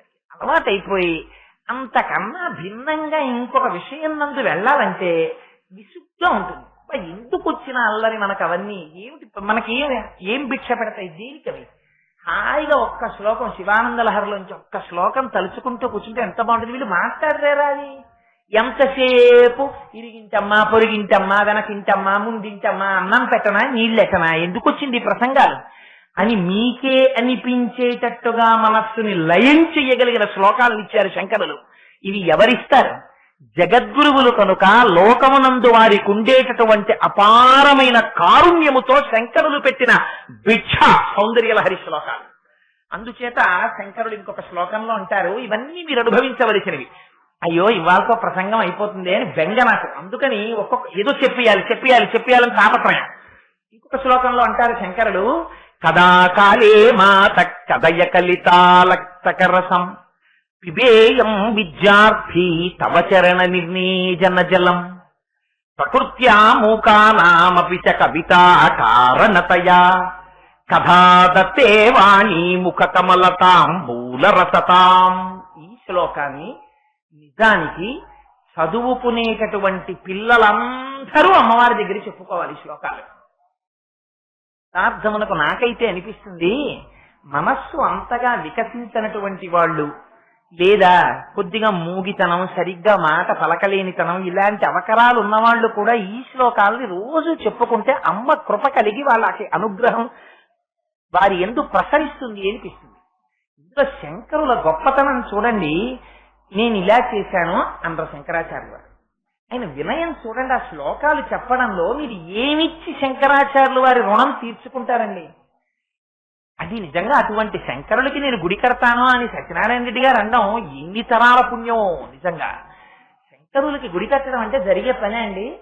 ఎంత అదృష్టం, ఎంత పుణ్యం లోపల అకౌంట్ లో ఉంటే ఆ శంకరులకి గుడి కట్టిన పుణ్యం కొన్ని వందల తరాల వరకు కాపాడేస్తుంది. కానీ అంటే ఎందుకంటున్నానంటే ఈ మాట నాకు జగద్గురువుల యందు ఉన్నటువంటి ఆ భక్తి చేత ఈ మాట అంటున్నాను. ఆయన మాటలు చూడండి ఎలా ఉంటాయో, అంత జ్ఞాని. ఆయన కాశీ వెడితే అందరూ అమ్మ మాకు అన్నపానాలకు లోటు లేకుండా చూడమ్మా అంటారు. ఆయన అన్నారు అన్నపూర్ణమ్మ దగ్గరికి వెళ్ళి, అమ్మా నాకు ఏం కావాలో తెలుసా? అన్నపూర్ణే సదాపూర్ణే శంకర ప్రాణవల్లభే జ్ఞాన భిక్షాంచ దేహి. అమ్మ నాకు జ్ఞాన భిక్ష పెట్టమ్మా అని అడిగారు. అందరూ అన్నం పెట్టమ్మా అంటే అమ్మ నాకు జ్ఞానం ఇయ్యమ్మా అని అడిగారు. అంతటి మహాజ్ఞాని శంకరులు అంటారు, కదాకాలే మాత కథయ కలితాలక్తకరసం పిబేయం విద్యార్థి తవ చరణ నిర్ణీజన జలం. అసలు ఆ శ్లోకాలు చదువుతుంటేనే మనస్సు ఎంత ఆనందంగా ఉంటుందో. మీరు ఇది మీకు తేలికగా అర్థం అవ్వడానికి నేను మీకు ఒక డెమాన్స్ట్రేషన్ లాగా చెప్తాను. దాన్ని అమ్మ సింహాసనం మీద కూర్చుని అమ్మవారి పాదపీఠం మీద 2 పాదాలని ఇలా పెట్టి కూర్చుంది అనుకోండి. మీరు ఎప్పుడైనా సౌందర్యలహరి అట్ట మీద బొమ్మ చూశారో లేదో, అందులో చంద్రశేఖర పరమాచార్యుల వారు కూర్చున్న బొమ్మ కూడా కలిసి మీరు చూస్తే మీరు ఎంతసేపు చూడండి మీ మనస్సు పొంగిపోతుంది. మీకేం అక్కర్లేదు. సౌందర్యలహరి అమ్మవారి బొమ్మ, ఆవిడ కూర్చుని ఇలా ఎర్రటి చీర, గులాబీ రంగులో కనపడుతున్నటువంటి 2 పాదాలు, అక్కడే కూర్చున్నటువంటి శంకరాచార్యుల వారు, ఇలా సత్యదండం పట్టుకుని ఉన్నటువంటి చంద్రశేఖర పరమాచార్యుల వారు, ఇలాంటి వాటిని మీరు దర్శనం చేస్తూ ఉన్నారనుకోండి, వాటికి ఏదో ఆనందం కలిగిందంటే అంతకన్నా ఏం లేదు. దాని గురించి మనం భయపడవలసిన అవసరం లేదు. ఒకసారి వెనక్కి తిరిగి చూడరా, పొంగిపోతున్నానంది అమ్మ, వీడు ముందుకే చూస్తున్నాడు, ఇలా ఒకసారి చూసేటట్టు చేసింది అంతే. అందుకని కదాకాలే మాత కథయ కలితాలక్తకరసం. అటు చూసి చెప్తావే, ఇగో నా పాదాలు అవి అన్ని ఇక్కడ, శంకరుడు ఇక్కడ పక్కనే లేరు, ఒకసారి నేను తిరిగితే మీరందరూ కూడా ఇటు తిరుగుతారని వెంటనే అలా చేసింది ఆవిడ. అందుకని ఇది పడేటట్టు చేసి అటువైపు నుంచి చూపించింది. అందుకని మీరు ఆ పాదపీఠం మీద అమ్మవారి పాదాలు పెట్టుకుని ఉంటుంది. మీరు ఒక బంగారు పాత్ర పట్టుకెళ్ళి ఉత్తి పాత్ర మీద పెట్టిస్తారా అమ్మ పాదాలు? దాని నిండా చక్క నాగపడగ పూలు, ఎర్రటి మందార పూలు, తెల్లటి సన్నజాజి పూలు, ఇవన్నీ పాత్రలో అడుగున వేసి ఆ పాత్ర పట్టుకెళ్లి అమ్మవారి పాదాల కింద పెట్టి, అమ్మవారిలోనే కదా అయ్యవారు కూడా ఉంటారు, ఆ పాత్రలో పెట్టి అమ్మ 2 పాదాలు చూసేటప్పటికి మెత్తటి అమ్మ ఎర్రటి పాదాలు, తెల్లటి గోళ్లు దర్శనం చేసి ఆ అమ్మ పాదాల నిండా పసుపు రాసి హారాన్ని పెట్టి తాంబూలం వేసుకుని వీణానాదం వింటూ ఇలా ఇలా తల పంకిస్తుంటే, ఇలా ఇలా సాటంకాలు కదులుతుంటే, బుగ్గల్లో ప్రతిఫలిస్తుంటే, సువాసన మీ పూజాగదంతా గుబాళించేస్తుంటే, కిరీటంలో కాంతి కొడుతుంటే, నీ వంక చూసి ఓయ్ కోటేశ్వరరావు వచ్చావరా నాన్న కూర్చో అని అమ్మవారంటే, మీరు కూర్చుని అమ్మ పాదాలు చూసి పొంగిపోయి నమస్కారం చేసి, అమ్మ నీ పాదాలు కడుగుతానమ్మా అంటే కడుగునాన్నా అని అమ్మ కొంచెం ఇలా చీర పైకెత్తి పట్టుకుంటే, మీరు అప్పుడు కొంచెం మానసికంగా చేయడానికి దరిద్రమే ఉంది. మీ ఇంట్లో లేకపోవచ్చు, సృష్టించచ్చు కదా. మీ ఆవిడ బంగారు పాత్ర పట్టుకుని మీ చెయ్యి పట్టుకున్నందుకు మానస పూజలో భార్యను ధరించేయచ్చు. ఈ భార్య మీ పక్కన నిల్చుని బంగారు చెంబుతో అమ్మవారి పాదాల మీద నీళ్లు పోస్తుంటే, మీరు కుడి చేత్తో అమ్మవారి పాదాలని చక్కగా కడుగుతుంటే, ఆ స్పర్శ చేత అమ్మవారి మెత్తటి పాదాలు కడుగుతున్నప్పుడు ఆ పాదాల మీద ఉన్న పసుపు, ఇలా పెట్టిన ఎర్రటి రేఖలు, వాటి మధ్యలో ఉన్న బొట్టు చుక్కలు, ఆ లత్తుక సువాసనతో నీళ్లలో కరిగితే, పసుపు ఎరుపులతో కలిసి నీళ్లు కొత్త రంగులోకి వస్తే, అమ్మ ఒక్కసారి పాదాలు తీయమ్మా అని అడుగున పువ్వులున్నాయి కదా, ఆ నీళ్లు తీసి పక్కన పెట్టుకుని అమ్మ పాదాలని వెంటనే ఉత్తరీయం తీసి ఆ పాదాలు మెత్తగా తుడిచి ఈ పక్కనే ఉన్న బంగారు పాత్రలో పసుపు తీసి మీరు ఒక పాదానికి రాస్తే, మీ భార్య పక్కన కూర్చుని ఒక పాదానికి రాస్తే, మీరు ఓ పాత్రలోంచి లత్తుక తీసి అమ్మవారి పాదాలకి చుట్టూ తిప్పి గీతలు గీసి అటు ఇటు సుక్కలు పెట్టి, అలా మీ భార్య కూడా పెట్టి, మీరు ఇక్కడ పాత్రలోంచి పువ్వులు తీసి అమ్మవారి పాదాల మీద వేసి ఆ నీళ్లు ఇద్దరు పక్కన పెట్టుకుని, మీ భార్య మీ ఎడం చేతి పక్కన కూర్చుని మీరు ఉద్ధరిణితో తీసి కుడి చేతిలో వేసుకుని ఇలా తాగుదామని నోటి దగ్గర పెట్టుకుంటుంటే, సువాసనలు గుబాళించిపోతున్నటువంటి ఆ నీటిని అమ్మా కదాకాలే మాత కథయ కలితాలక్తకరసం పిబేయం విద్యార్థి తవచరణ నిర్ణీజన జలం. ఇలా ఉంచాను, తాగేశాను. ఎప్పుడు తాగుతానమ్మా? ఇది శంకరుల ప్రశ్న. నా జీవితం అంతా దిక్కుమాల గొడవల్లో తిరిగానమ్మా, ఒక్క నాడు ఇలా చేయలే. దీనికి ఏం కావాలమ్మా? మానసికమైన అర్చన చెయ్యొచ్చు. చేయలేదమ్మా, నా మనస్సును అక్కర్లేని ప్రతి చోట పెట్టాను. ఒక్కనాడు కన్న తల్లి అమ్మా అంటే పాదములు చూపించగలిగిన తల్లివి అడగలేదమ్మా నిన్ను. అమ్మా ఎప్పుడు తాగుతానమ్మా నా జన్మలో ఆ నీళ్లు? అలా కడిగిన నీళ్లు ఇలా పోసుకుని 3 మార్లు తాగి పిబేయం విద్యార్థి తవ చరణ నిర్ణేజన జలం ప్రకృత్యా మూకానామపి చ కవిత కారణతయా. ఆ నీళ్లు కాని పుచ్చుకున్నాడా? వాడు మూగివాడు కావచ్చమ్మా, వాడు మాటలు చేతకానివాడు కావచ్చమ్మా, వాడు గొర్రెలు కాసినవాడు కావచ్చమ్మా. అమ్మ నాలుక మీద 4 బీజాక్షరాలు రాసిందంటే మాణిక్య వీణాం ఉపలాలయంతీం మదాలతాం మంజులవగ్విలాసాం మహేంద్ర నీలజ్యుతి కోమలాంగీం మాతంగ కన్యాం మనసా స్మరామి. చతుర్భుజే చంద్రకళావతంసే కుచోన్నతే కుంకుమరాగశోణి పుండ్రేక్షు పాశాంకుశ పుష్పబాణహస్తే నమస్తే జగదేకమాతః. జయ జననీ సుధా సముద్రం సహృజన్మణి ద్వీప సంరూఢ బిల్వాట వీమధ్య కల్పధ్రుమా కల్ప కాదంబ కాంతార వాస ప్రియే కృత్తివాస ప్రియే సాదరారబ్ధ సంగీత సంభావనా సంభ్రమాలోక నీపస్రగాబద్ధ చూలీచ నాధత్రికేశాను మత్పుత్రికే శేఖరీభూత సీతాంశు రేఖామయూఖావళీనద్ద స్నిగ్ధ నీలాలక శ్రేణి శృంగారితే లోక సంభావితే కామలీలాధనుస్సన్ని భబ్రుల్లతా పుష్ప సందోహ సందేహ కృణాసికాముక్తికే చారు గోరోచనాపంక కేళీలలామాభిరామే సురామే రమే ప్రోల్ల సద్వాలికాముక్తిక శ్రేణికా చంద్రికా మండలోద్భాసి గండస్థలం యస్త కస్తూరికా పత్ర రేఖా సముద్భూత సౌరభ్య సంభ్రాంత భృంగాంగనీగీత సాంధ్రీ భవన్మంద్ర తాంత్రీశ్వరే వల్లకీవాదన ప్రక్రియాలోల తాళీత చాబద్ధ తాటంక భూషా విశేషాన్వితే సిద్ధ సన్మాన్వితే చారు గోరోచనాపంక కేళీలలామాభిరామే సురామే రమే ప్రోల్ల సద్వాలికాముక్తిక శ్రేణికా చంద్రికా మండలోద్భాసి అని అమ్మవారిని వర్ణన చేసేసి సర్వ యంత్రాత్మికే సర్వ మంత్రాత్మికే సర్వ శక్త్యాత్మికే సర్వ నాదాత్మికే సర్వ శబ్దాత్మికే సర్వ దీక్షాత్మికే జగన్మాతృకే పాహిమాం పాహిమాం పాహిమాం దేవి తుభ్యం నమో దేవి తుభ్యం నమో దేవి తుభ్యం నమః అని కాళిదాసు గారు ఆ రోజుని చెప్పుకోలేదమ్మా. అందుకని అమ్మా ప్రకృత్యా మూకానామపి చ కవిత కారణతయా. మూగివాడు కావచ్చమ్మా, నీ చరణ నిర్ణేజన జలాన్ని ఇలా తాగాడా కవిత్వం పొంగి ప్రవహించేస్తుంది కదమ్మా వాడిలోంచి.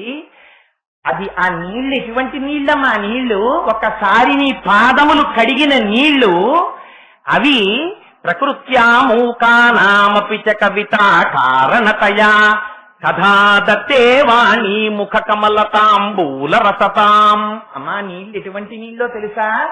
ఆ నీళ్లు సరస్వతీదేవి తాంబూల చర్వణం చేసి చేసి చేసి చేసి ఆ సరస్వతీదేవి నోటిలోంచి వచ్చినటువంటి ఎర్రటి ఊట ఎటువంటిదో నీ పాదములు కడిగిన నీరు అటువంటి. మానసికంగా ఒక్కసారి పుచ్చుకున్నా వాడికి నీ అనుగ్రహము భాషిస్తుంది కదమ్మా. అటువంటి తల్లివమ్మా నువ్వు. అందుకనే అమ్మా ఎప్పుడు తాగుతానమ్మా. శంకరులు తాగలేదండి ఆ నీళ్లు. శంకరులు ఎన్ని మార్లు తాగారు, లేకపోతే సౌందర్య హరివారి నోటి వెంట వస్తుందా? అటువంటి శంకరులు నేను తాగాను మీరు తాగండి అనరు. ఎంత వినయంగా మాట్లాడతారో చూడండి. పిబేయం విద్యార్థి తవ చరణ నిర్ణేజన జలం. అమ్మా నీ పాదములు కడిగిన నీరు ఎప్పుడు నేను విద్యార్థినై తాగుతానా అని ఎదురు చూస్తున్నానమ్మా. నా కోరిక తీరుతుందా అమ్మా? మీరు అమ్మ దగ్గరికి వెళ్ళి అమ్మా నాకు ఎప్పటి నుంచో కోరికమ్మా, క్లాసులో అందరూ టీషర్ట్లు వేసుకొస్తారమ్మా, 30 రూపాయలమ్మా, ఎంత బాగుంటాయో తెలుసా, ఇలా చిన్న కన్నాల్లో ఉంటాయమ్మా, కాలర్ కూడా ఉంటుంది, మా క్లాసులో అందరూ అంటారు నువ్వు తెల్లగా ఉంటావు, నువ్వు కానీ డార్క్ కలర్ టీషర్ట్ తీసుకొస్తే ఎంత బాగుంటుందో, ఎరా నువ్వు టీషర్ట్ కొనుక్కోవా అంటారు. నేను చెప్పానమ్మా నాకు మా అమ్మగారు కొంటారు, నాకేం కావాలో మా అమ్మ చూసుకుంటుందని చెప్పాను. నువ్వు చూస్తావు కదమ్మా నాకేంటని పిల్లాడు వెళ్ళిపోయాడు అనుకోండి, తల్లి ఏం చేస్తుంది వెంటనే పరుచెట్టుకుని ఒకవేళ జ్వరంగా ఉండి వెళ్ళలేనటువంటి అమ్మైనా కూడా ఏ రిక్షాయో చేయించుకుని వెళ్లి టీషర్ట్ పట్టుకొచ్చి చెమటతో ఉన్నా సరే పిల్లాడు రాగానే నాన్న చొక్కా పని నీకోసం ఏం తెచ్చానో చూస్తావు అని చెప్పి ఆ డార్క్ కలర్ టీషర్ట్ చూపించి వాడికి ఆ టీషర్ట్ వేసి చూసుకుని మురిసిపోయి వాడద్దం దగ్గరికి వెళ్ళి చూసుకోవడం కాదు, ముందు ఈవిడే మురిసిపోయి వాడి బుగ్గలన్నీ ముద్దులు పెట్టేసుకుని కౌగులించేసుకున్న అమ్మలా అమ్మా నేను ఎప్పుడు తాగుతానమ్మా నీళ్లు అని అనరా? ఒక్కసారి జీవితంలో అన్నావా? నిన్ను తాగిస్తాను నాన్న, నువ్వేమడిగావు? నా కాళ్ళు కడిగిన నీళ్ళు అడిగావు, తప్పకుండా తాగిస్తానంటుందమ్మ. సమయం సందర్భం చూసి ఎప్పుడో తాగించేస్తుంది ఆ తల్లి, తప్పకుండా అనడం నేర్చుకోరా. ఇది ఆవేదన శంకరాచార్యుల వారిది. జగద్గురువులు ఈ ఆవేదన చెంది మనకి చెప్పకపోతే వారికి వచ్చిన నష్టం ఏమిటి? అయ్యో పాపం, వీళ్ళు ఎప్పటికి ఉద్ధరింపబడతారు, ఎప్పటికి తెలుసుకుంటారు, వీళ్ళకి అడగడం కూడా చేత కావట్లేదు అమ్మని అని మనయందు కృపతో ఏమి అమృత గుళికలండి ఆ శ్లోకాలు. మానసిక దర్శనం, ధ్యానం ఒక్కొక్క భూమికి దాటిన కొద్దీ ఇక్కడే ఆనందం పొందేయడానికి కావలసిన సమస్త సామాగ్రిని ఆ శ్లోకాలలో జొప్పించి మహానుభావుడు మనకు అందించినటువంటి మహాపురుషుడు శంకరుడు. అమ్మ, నీ పాదాలంటే ఏమిటో తెలుసా అమ్మా? నఖైర్నాక స్త్రీణాం కరకమల సంకోచశిభి తరూణాం దివ్యానాం హసతైవతే చింది చరణౌ ఫలాని స్వస్యేప్య చితలయకరాగ్రేణ దదత దరిద్రేభ్యో భద్రాం ప్రియమనిశమాస్నాయ దదతౌ. ఏమి శ్లోకాలండి! ఒక్కొక్క సౌందర్యలహరి శ్లోకం చదువుకుంటుంటే మనస్సు పొంగిపోతుంది. అంటారు నఖైర్నాక స్త్రీణాం కరకమల సంకోచశిభి. అమ్మా, దేవలోకంలో ఉన్న స్త్రీలున్నారే, ఆ ఇంద్రుడి భార్య శచీదేవి వాళ్ళకి చిన్న గోరోజనం అంటే చిన్న బుద్ధిలో వ్యగ్రత ఉంది. ఎందుకని? మాకు కల్పవృక్షం ఉంది, మాకు కామధేను ఉంది, మాకేమిటి, మాకేమైనా కోరిక వచ్చిందా కల్పవృక్షం దగ్గరికి వెళ్తాం, వెళ్ళి ఓ కల్పవృక్షమా మాకు ఈ కోరిక తీరాలంటాం. ఇప్పుడు కల్పవృక్షం ఏం చేస్తుంది? తన చిగురుటాకుల వంటి చేతులతో వీళ్ల కోరిక తీర్చడానికి కావలసినటువంటి పళ్ళని పండించి వాళ్ళ చేతుల్లో పెడుతుంది. ఆ ఫలముల ద్వారా వాళ్ళ కోరికలు తీరుతాయి. కానీ అమ్మా, దరిద్రులకి బెంగలేదమ్మా. ఈ లోకంలో ఉన్న వాళ్ళకి అలాంటి బెంగలేం లేవు. ఎందుకో తెలుసా అమ్మా? నీ పాదాలు తలుచుకుంటే చాలు కొన్ని కోట్ల కల్పవృక్షాలు ఎందుకు పనికొస్తాయమ్మా నీ పాదాల ముందు. వాడు ఎక్కడ ఉండనివ్వండి, ఎంత బెంగలో ఉండనివ్వండి, ఒక్కసారి అమ్మా అన్నాడు అనుకోండి. అందుకే వ్యాసుల వారు ఇంకో నామం రాయలా. లలితా సహస్రానికి మొదటి నామం శ్రీమాత.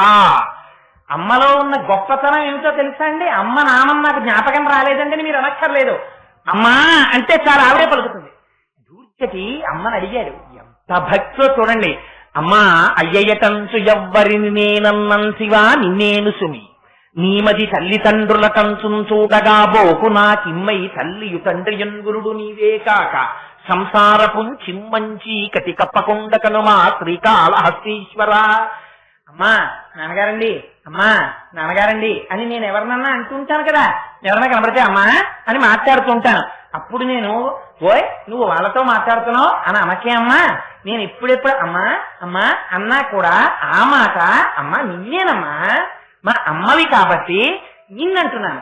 నేను ఎవరినన్నా నాన్నగారండి అంటే అది వాళ్ళని కాదు, ఎవరినంటున్నానో తెలుసా? అయ్యా అని నేను ఎవరి దగ్గరికన్నా వెళ్ళి మాట్లాడితే అయ్యా మీరు అని నేను మాట్లాడితే అయ్యా అని నేను ఎవరినన్నానో అది వాళ్ళని కాదు, నేను పరమశివుణ్ణి అంటున్నాను.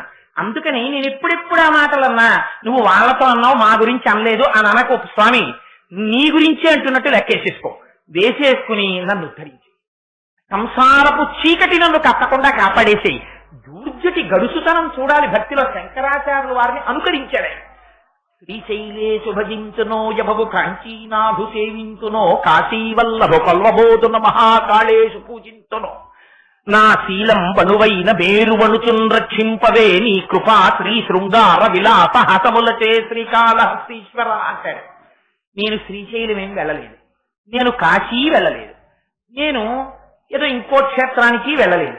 వెళ్ళకపోయినా నేను ఎక్కడో ఏదో చిన్నది ఒక్కొక్కప్పుడు అప్పుడప్పుడు ఎప్పుడైనా శివ అంటాను కదా, అన్నని చూసి అమ్మో దూర్జటి శివ శివ అన్నాడు తెలుసా అని దాన్ని నువ్వు చాలా గొప్పగా చేసేసి అమ్మో దూర్జటి శివ అన్నాడు, దూర్జటి శివ అన్నాడని అందరికీ చెప్పి, ఎందుకని నా ఎందంత అనుగ్రహంతో అదేదో పెద్ద పుణ్యం కింద చేసేసి నన్ను తీసుకొచ్చి నీ పాదాల దగ్గర కట్టి పారేసుకో.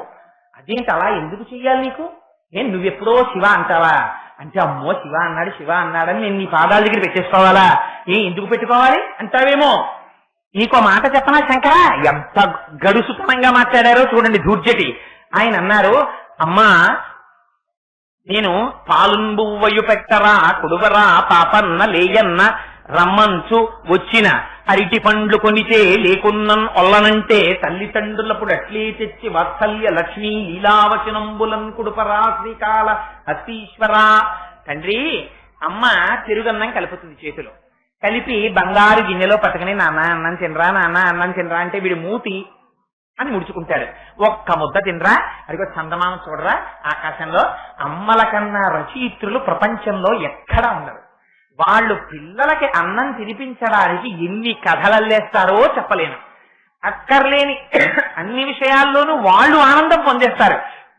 అదిగో కుక్క, కుక్క కుక్క చూసానన్నా, కుక్క ఎక్కడి నుంచి వచ్చేస్తుందండి అంత ఆర్ట్. నిజంగా ఉట్టినే కూర్చుని మీరేమండి బాల్కనీలో కూర్చుని ఆ కుక్కను చూసి కుక్క అనండి అనమండి అంటారా ఎవరైనా? ఓ పిల్లాడు పుట్టనివ్వండి, వాడు అన్నం తినకపోనివ్వండి, వాళ్ళకి ఇంకా ఏది అక్కర్లేదు ప్రపంచం, వాడు అన్నం తినడమే కావాలి. వాడిని పట్టుకుని నన్న కుక్క, అగో పిల్లి చూసా, పిల్లి, అమ్మో పిల్లి, ఎందుకంత తాపత్రయం? వీడు అన్నం తినడానికి. వాడు ఇంత పెడితే నన్న తినరా, కమ్మటి పెరుగు నాన్నగారు నీ కోసం తెచ్చారట, అమ్మ నీకు కలిపిందిట, బాబు తింటాట అంటే వాడంటాడు అరటిపండు కలిపితే తింటానంటాడు. అప్పుడు పాపం ఆవిడ ఏమంటుంది, ఏమంటే అరటిపండు ఉంటే తింటాటండి అంటుంది. పాపం ఇంత అలిసిపోయి వచ్చిన ఆయన పిచ్చాయన చొక్కా వేసుకుని ఆలుంగితోటి అక్కడ కొట్టుకెళ్లి ముగ్గిన 2 అరటిపండ్లు అట్టుకొచ్చి అరటిపండు కలిపి తింటాడు. ఎందుకు పెట్టాడు తండ్రి అలాగా? కొడుకు కనుక నువ్వు నన్ను అలాగే నీ పాదాల దగ్గర ఎట్టుకోవాలి. ఎందుకో తెలుసా, నేను నిన్ను నాన్న అన్నాను, అందుకని నువ్వు అలా పెట్టుకోవాలి కొడుకుని. ఎందుకని? నువ్వు తండ్రివి, నేను కొడుకుని. జగత పితరౌ వందే పార్వతీ పరమేశ్వరౌ. మీ ఇద్దరు అమ్మా నాన్న నేను నమ్ముతున్నాను. అమ్మా నాన్నగారండి అన్నాను. మరి కొడుకుని అలా పెట్టినట్టు పెట్టద్దా? అందుకని నీ పాదాల దగ్గర పెట్టుకో, నా అజ్ఞానం నువ్వే తీసేయి. ఎంత గడుసుగా అడిగాడో చూడండి ధూర్జటి. అలా శంకరుడు అంటారు ఇక్కడికి వచ్చేటప్పటికి, నఖైర్నాక స్త్రీణాం కర్రకమల సంకోచ శశి. అమ్మా, ఆ శశీదేవి వాళ్ళు కోరికలు తీరడానికి కల్పవృక్షాల దగ్గర ఆశ్రయిస్తారు. మాకు ఆ బెంగలేదు. మేము ఎక్కడున్నా సరే కష్టం వచ్చిందా అమ్మా అని పిలుస్తాం అంతే. వెంటనే నువ్వు విని మాతా చ పార్వతీదేవి పితాదేవో మహేశ్వర బాంధవత్తి మహత్తాశ్చస్వదేశో భువనత్రయం, నువ్వే నన్ను వచ్చి కాపాడాలి అంటారు శంకరులు. ఇది మనకి నేర్పడం కోసమని. పైగా ఇన్ని కామధేనువులు కల్పవృక్షాలు ఉన్నవాళ్ళు ఏమయ్యారమ్మా చివరికి? నీ పాదాల దగ్గరికి వచ్చింది శశీదేవి. ఆవిడ అనుకునేది శశీదేవి చేతుల వంక చూసుకుని, ఏదో భర్త పరిహాసం ఆడతాడు కదా, అబ్బా అచ్చు నీ చేతులు తామర పువ్వుల్లో ఉన్నాయో అంటాడు భర్త. ఇంద్రుడు అలా అనేటప్పటికి శశీదేవి పొంగిపోయేది తప్ప నా చేతులు తామర పువ్వుల్లో ఉన్నాయని. రాత్రి దత్త పొగిడిన పొగట్టంతా భార్యకి పూజ దగ్గర కూర్చున్నప్పుడే జ్ఞాపకానికి వస్తుంది. అదో పాపం అనవసరపు విషయం. కూర్చుని తీరా చేతులు చూసేటప్పటికి రాత్రి మా ఆయన చేతులు చూసి తామర పువ్వుల్లా ఉన్నాయి నీ చేతులు అన్నారు అనుకుందిట శశీదేవి. అనుకునేటప్పటికి ఎదురుగుండా అమ్మవారి పాదములకున్నటువంటి తెల్లటి గోళ్లు చంద్రబింబాల్లా కనబడ్డాయితే. నీ ఆయన అంత గొప్పగా ఉండడానికి కారణం ఏమిటో తెలుసా? నా అనుగ్రహం అని చంద్రబింబల్లా కనపడేటప్పటికి తామర పువ్వులు ఏమవుతాయి? చంద్రుడు కనబడితే ముడుచుకుంటాయి. అందుకని ఏమయ్యా ఇంత శశీదేవి చేతులు అమ్మవారి పాదాలు కనబడేటప్పటికి ఇలా అయిపోయాయి. అలా అందరూ శంకరాచార్యులు వారు, అమ్మా నీ పాదములకున్న గోళ్లనబడేటటువంటి చంద్రుని యొక్క కాంతి కిరణములు తామర పువ్వుల వంటి శశీదేవి యొక్క చేతుల మీద పడేటప్పటికి సహజత్వం కనుక ముడుచుకుని నీ పాదాల ముందు నిలబడిపోయాయి. అందుకని వాళ్ళైనా సరేనమ్మా నీ పాదాలు చూశారో వంచేయాలి. మాకు ఆ బెంగలేదు, మేము ధైర్యంగా పిలుచుకుంటాం. ఎందుకని మాకున్నవేమిటి కష్టాలు? కష్టాలు జ్ఞాపకం చేస్తాయి, అమ్మనే జ్ఞాపకం చేస్తాయి. అందుకే కుంతీదేవి అంది, శ్రీకృష్ణ యదుభూషణ నరసక త్రిభుదార రత్నాకర లోకద్రోహి నరేంద్ర వంశదమన లోకేశ్వర దేవతానీక బ్రహ్మణ గోగణత్యహరణ నిర్వాణ సంధాయక నీకు నృత్యద తృపవే భవలతల్ నిత్యాను కంపానిధి. తండ్రి నాకెప్పుడు కష్టాలు ఇయ్యండి. ఎందుకు? అది ఉంటే నీ నామస్మరణ చేస్తా. నీ నామస్మరణ చెయ్యని బతుకు చచ్చిన వాడితో సమానం. అందుకని కష్టాలున్నాయా నువ్వు గుర్తుంటావు, సుఖాలు వచ్చాయా నిన్ను మర్చిపోతాడు. అందుకని నాకు సుఖాలు వద్దయ్యా కృష్ణయ్య, నాకు కష్టాలు ఇవ్వయ్యా అందావిడ. ఎంత జ్ఞాపకం చేశారో చూడండి జీవితాలు మనకి సందేశాన్ని. అందుకని శంకరులు అంటారు, అమ్మా అలాంటి పాదాలమ్మా పాదాలు. అందుకని అటువంటి పాదాలని శంకరులు చివరి శ్లోకంలో 100వ శ్లోకంలో అంటారు, నీరాజనం ఇస్తారు అమ్మవారికి. ఈ నీరాజనం విని తీరాలి మీరు. నిజంగా మనోనేత్రంతో దర్శనం చెయ్యాలి. ఇది శంకరులకొక్కరికే చెల్లింది ఆ నీరాజనం ఇవ్వడం. ఆయన అంటారు, మొట్టమొదటి పాదంలో ప్రదీపజ్వాలాభిర్దివసకర నీరాజన విధి. అమ్మా, నేను సౌందర్యలహరి రచించాను, శంకరులు సౌందర్యలహరి చెప్పారు అని రేపు పొద్దున్న ఏ కోటేశ్వరరావు లాంటి వాడో అంటాడు. కానీ అమ్మా, నేనా అమ్మా సౌందర్యలహరి రాసిన వాడిని? నేను రాయడం ఏంటమ్మా? నేను సౌందర్యలహరి రాశానని కాని, సౌందర్యలహరి చేత ఈ ప్రయోజనం వస్తుందని కాని నేను అంటలేదమ్మా. అలా అంటే అది దుందుడుకుతనం కాదు. నీ గురించి చెప్పగలిగినంత శక్తి అమ్మా నాకు. నేను ఎక్కడ చెప్పగలనమ్మా? నేను ఈ సౌందర్యలహరి రాయడం ఎలాంటిదో తెలుసా అమ్మా? ఒకనాడు అమ్మ ఇంటికి తాళం వేసుకుంటూ శంకలో ఉన్న పిల్లవాడిని నా పక్కనున్న వాళ్ళకి అమ్మ ఒక్కసారి పిల్లాడిని పట్టుకోండి అంటుంది. ఆవిడ పిల్లలు లేనటువంటి తల్లి. అందుకని ఆ పిల్లాన్ని ఒక 5 నిమిషాలు ఎత్తుకుంటే వాడు ఆవిడ వంక చూసి ఓ బోసి నవ్వు నవ్వి చెయ్యెత్తి ఆవిడ ముక్కిలా పట్టుకుంటాడు. ఆనాడు ఆవిడలో మాతృభావన పొంగి పొరగిపోయి ఎంత సంతోషపడిపోయిందో. బిడ్డ ఆవిడదా, ఆ బిడ్డని తిరిగి తాళం వేసుకోగానే అమ్మకి చేసినట్టు ఈ సౌందర్యలహరి ఎక్కడిదో తెలుసా అమ్మా? నేను వ్రాశానని నేను ఎప్పుడు అనను. అమ్మా, ఇదేమిటో తెలుసా ఈ సౌందర్యలహరి? ప్రదీపజ్వాలాభిర్దివసకర నీరాజన విధి. తమిళనాట ద్రవిడ దేశంలో ఒక సంప్రదాయం ఉంది. మకర సంక్రాంతి నాడు వాళ్ళు ఏం చేస్తారంటే పెద్ద పట్టేస్తారు భూమి మీద, ప్రతి ఇంటి ముందు కూడా పట్టేసి అందులో సూర్య భగవాను ఆరాధన చేస్తారు. ఇప్పటికీ కొన్ని గ్రామాల్లో ఉందని. ఆరాధన చేసి చిట్ట చివర ఏం చేస్తారంటే కర్పూరం మాత్రం పూజంతా ఇక్కడ చేస్తారు, ఒక్క నీరాజనం మాత్రం ఇక్కడ ఇవ్వరు. కర్పూరం వేసి వెలిగించి ఆకాశంలో ఉన్న సూర్యుడికి ఇలా తిప్పుతారు నీరాజనాన్ని. నేను ఈ సౌందర్యలహరి రాయడం అలా ఉందమ్మా అన్నారు శంకరాచార్య. సూర్యుడు తనంత తాను ప్రకాశించిపోతుంటాడు. అంత ప్రకాశించిపోతున్న సూర్యుడికి ఇంత చిన్న పాత్రలో నీరాజనం ఇస్తున్నారు. ఇస్తే దాన్ని చూసి సూర్యుడు ఏమనాలి? పక్కుని నవ్వాలి. ఒరే, నాకు ఇంత వెలుతురుతో నీరాజనమా, ఇంత మంటట్టుకొచ్చి నాకు నీరాజనం ఇస్తున్నావా, ఏమిట్రా నీ వెర్రి అనాలి. కానీ సూర్యుడు ఏం చేస్తున్నాడు? ఒరే, నా కోసం ఇంత పూజ చేసి పాపం కింద నించుని నాకు ఆ కర్పూరంతో నీరాజనం ఇస్తున్నాడని పొంగిపోతున్నాడు. అలా అమ్మా, నేను ఏమిటో తెలుసా అమ్మా, నీ చేసిన సౌందర్యలహరి నువ్వు కోటి సూర్యుల పగిది ప్రకాశించే పరాశక్తి స్వరూపానిది. అమ్మా, నీ గురించి నేను ఏం చెప్పనమ్మా? వాక్కులన్నీ నీ స్వరూపం. పరా పశ్యంతి మధ్యమా వైఖరి నీ స్వరూపం అయ్యింది. అటువంటి అమ్మని నేనమ్మా స్తోత్రం చేసిన వాడిని, ఆ అమ్మకి నీరాజనం ఇచ్చినటువంటి వాడితో సమానం. ఇంకా గొప్ప విషయం ఏమిటో తెలుసా అమ్మా? సుధాసూతే చంద్రోపల జలల వైరఘ్యరచన. 2వ పాదం ఇంకా గమ్మత్తు. మరి ఎక్కడ చూశారో తెలియదు శంకరాచార్యుల వారు. ఆసీతి హిమాచల పర్యంతం పాదచారి అయి పర్యటించారు కదా. చంద్రకాంత శిలలను ఉంటాయి. యోగులు రాత్రులు ఏం చేస్తారంటే పూజ చేసేటప్పుడు ఆ చంద్రకాంత శిలలు పక్కన పెట్టుకుంటూ ఉంటారు. పెట్టుకుంటే చంద్రుడి నుంచి కిరణాలు వచ్చి ఆ చంద్రకాంత శిలల మీద పడతాయి. ఇప్పటి రోజుల్లో ఎక్కడ లేవు అవి. సూర్యకాంత శిలలు చంద్రకాంత శిలలు ఉంటాయి. సూర్యకిరణం వచ్చి ఇదేంటి ఆ శిల మీద పడింది అనుకోండి, సూర్యకాంత శిల మీద పడితే అందులోంచి అగ్ని బయటకు వస్తుంది. చంద్రకాంత శిల మీద చంద్రకిరణం పడింది అనుకోండి, అందులోంచి నీళ్లు కారుతాయి.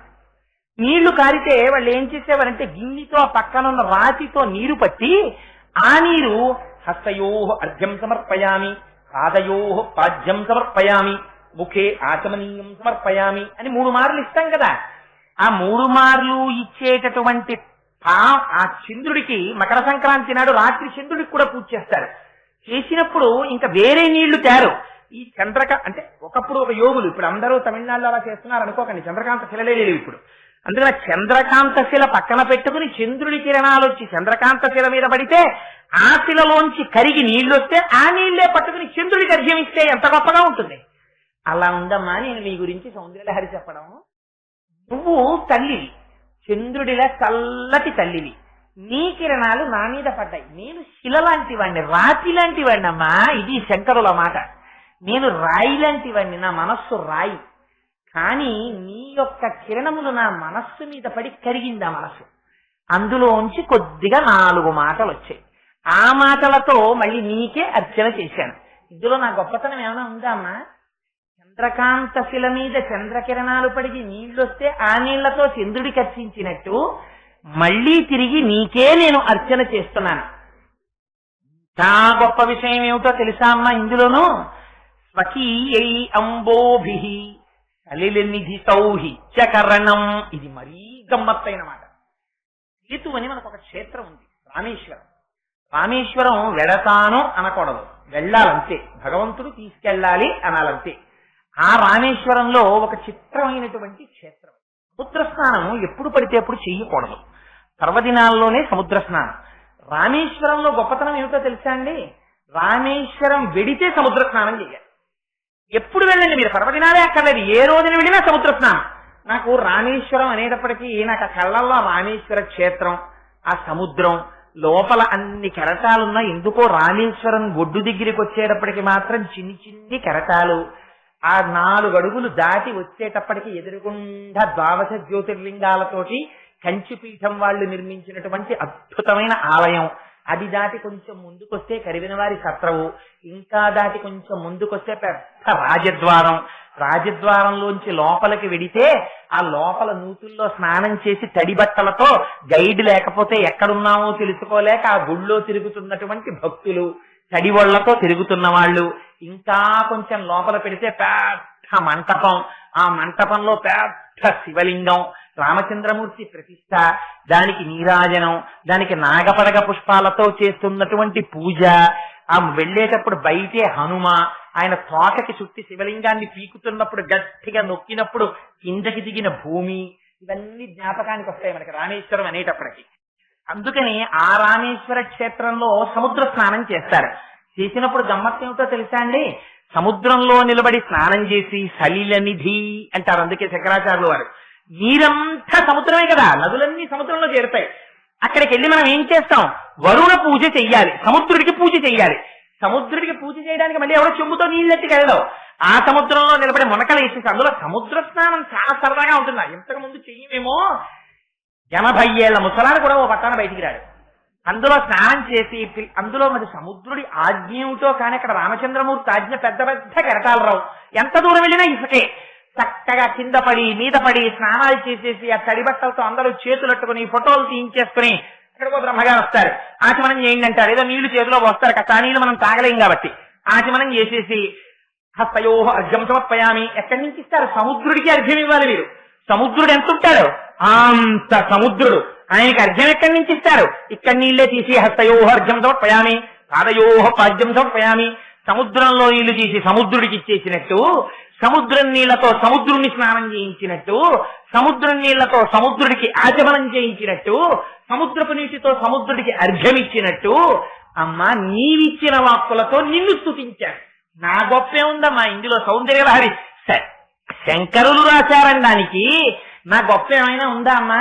నా గొప్ప ఏమీ లేదు అమ్మా. నేనేం చేశానో తెలుసా? నేను చేసింది అంటూ ఏదైనా ఉంటే అది కేవలం అమ్మా పాచాస్తుతిరియం, నువ్విచ్చినటువంటి మాటలున్నాయే ఆ మాటలు నువ్వు వాక్కుల యొక్క తల్లివి కాబట్టి, వాగ్దేవతవు కనుక నువ్విచ్చినటువంటి మాటలతో తదీయాభిర్వాగ్భి, నీ చేత కటాక్షింపబడిన మాటల చేత తవ జనని వాచాస్తుతిరియం, అమ్మా నిన్ను నువ్విచ్చిన మాటలతో నీకే పాద పూజ చేశానమ్మా తప్ప నేను చేసింది ఇందులో ఏమీ లేదు. వినమ్రుడనై చేతులు కట్టుకుని నీ పాదాల దగ్గర పిల్లవాడనై నిలబడ్డాను. నాది అని చెప్పుకోవడానికి ఇందులో ఏదీ లేదమ్మా, ఇదంతా నీ వస్తువు. నా చేతిలో పోసి మళ్ళీ నా చేతితో నీ చేతిలో పోయించావు.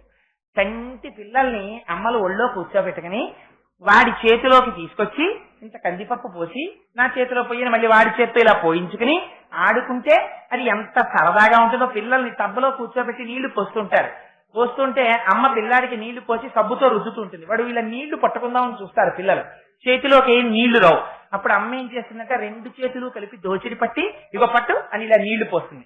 పోస్తే ఇప్పుడు నా చేతిలో పోయి అంటుంది. వాడు ఏం చేస్తారు? అమ్మ చేతిలో ఇలా నీళ్లు పోస్తాడు. పోసి మురిసిపోతాడు, అమ్మో నీళ్లు పట్టుకున్నాను. ఇలా నీళ్లు తీసి ఇలా పోస్తూ ఉంటారు. అందులో నీళ్లు తీసి అందులో పోసినట్టు అమాయకత్వంతో కొడుకు మురిసిపోయినట్టు నువ్విచ్చిన మాటలతో నిన్నే స్థుతి చేసి మురిసిపోతున్నానమ్మా. నేను నీ బిడ్డని, ఇంతకన్నా సౌందర్యలహరిలో నా పాత్ర ఏది లేదు అని చేతులు కట్టుకుని నిలబడిపోయాడు శంకరాచార్య. ఈ శంకరుల వినయం అంటే. ఇప్పుడు చెప్పండి, ఇన్ని బీజాక్షరాలతో ఇంత దర్శనం చేసినటువంటి శంకరుల పేరు చెప్పుకు బతుకుతున్న వాళ్ళు 4 మాటలు చెప్పి ఇది నేను చెప్పానని ఎవరైనా అంటే వాడికి శంకరుల పేరెత్తే అర్హత వాడికి ఉన్నదా? ఏది చెప్పినా ఇది పరమేశ్వరుడు పలికించాడు తప్ప నాకు చేతనైనది కాదు, నేను చెప్పగలిగిన వాడను కాను అన్న మాట నువ్వు అనని నాడు శంకరుల పేరెత్తడానికి నీకున్న నైతిక హక్కు ఏమిటి? ఈ మాట అని తీరాలి.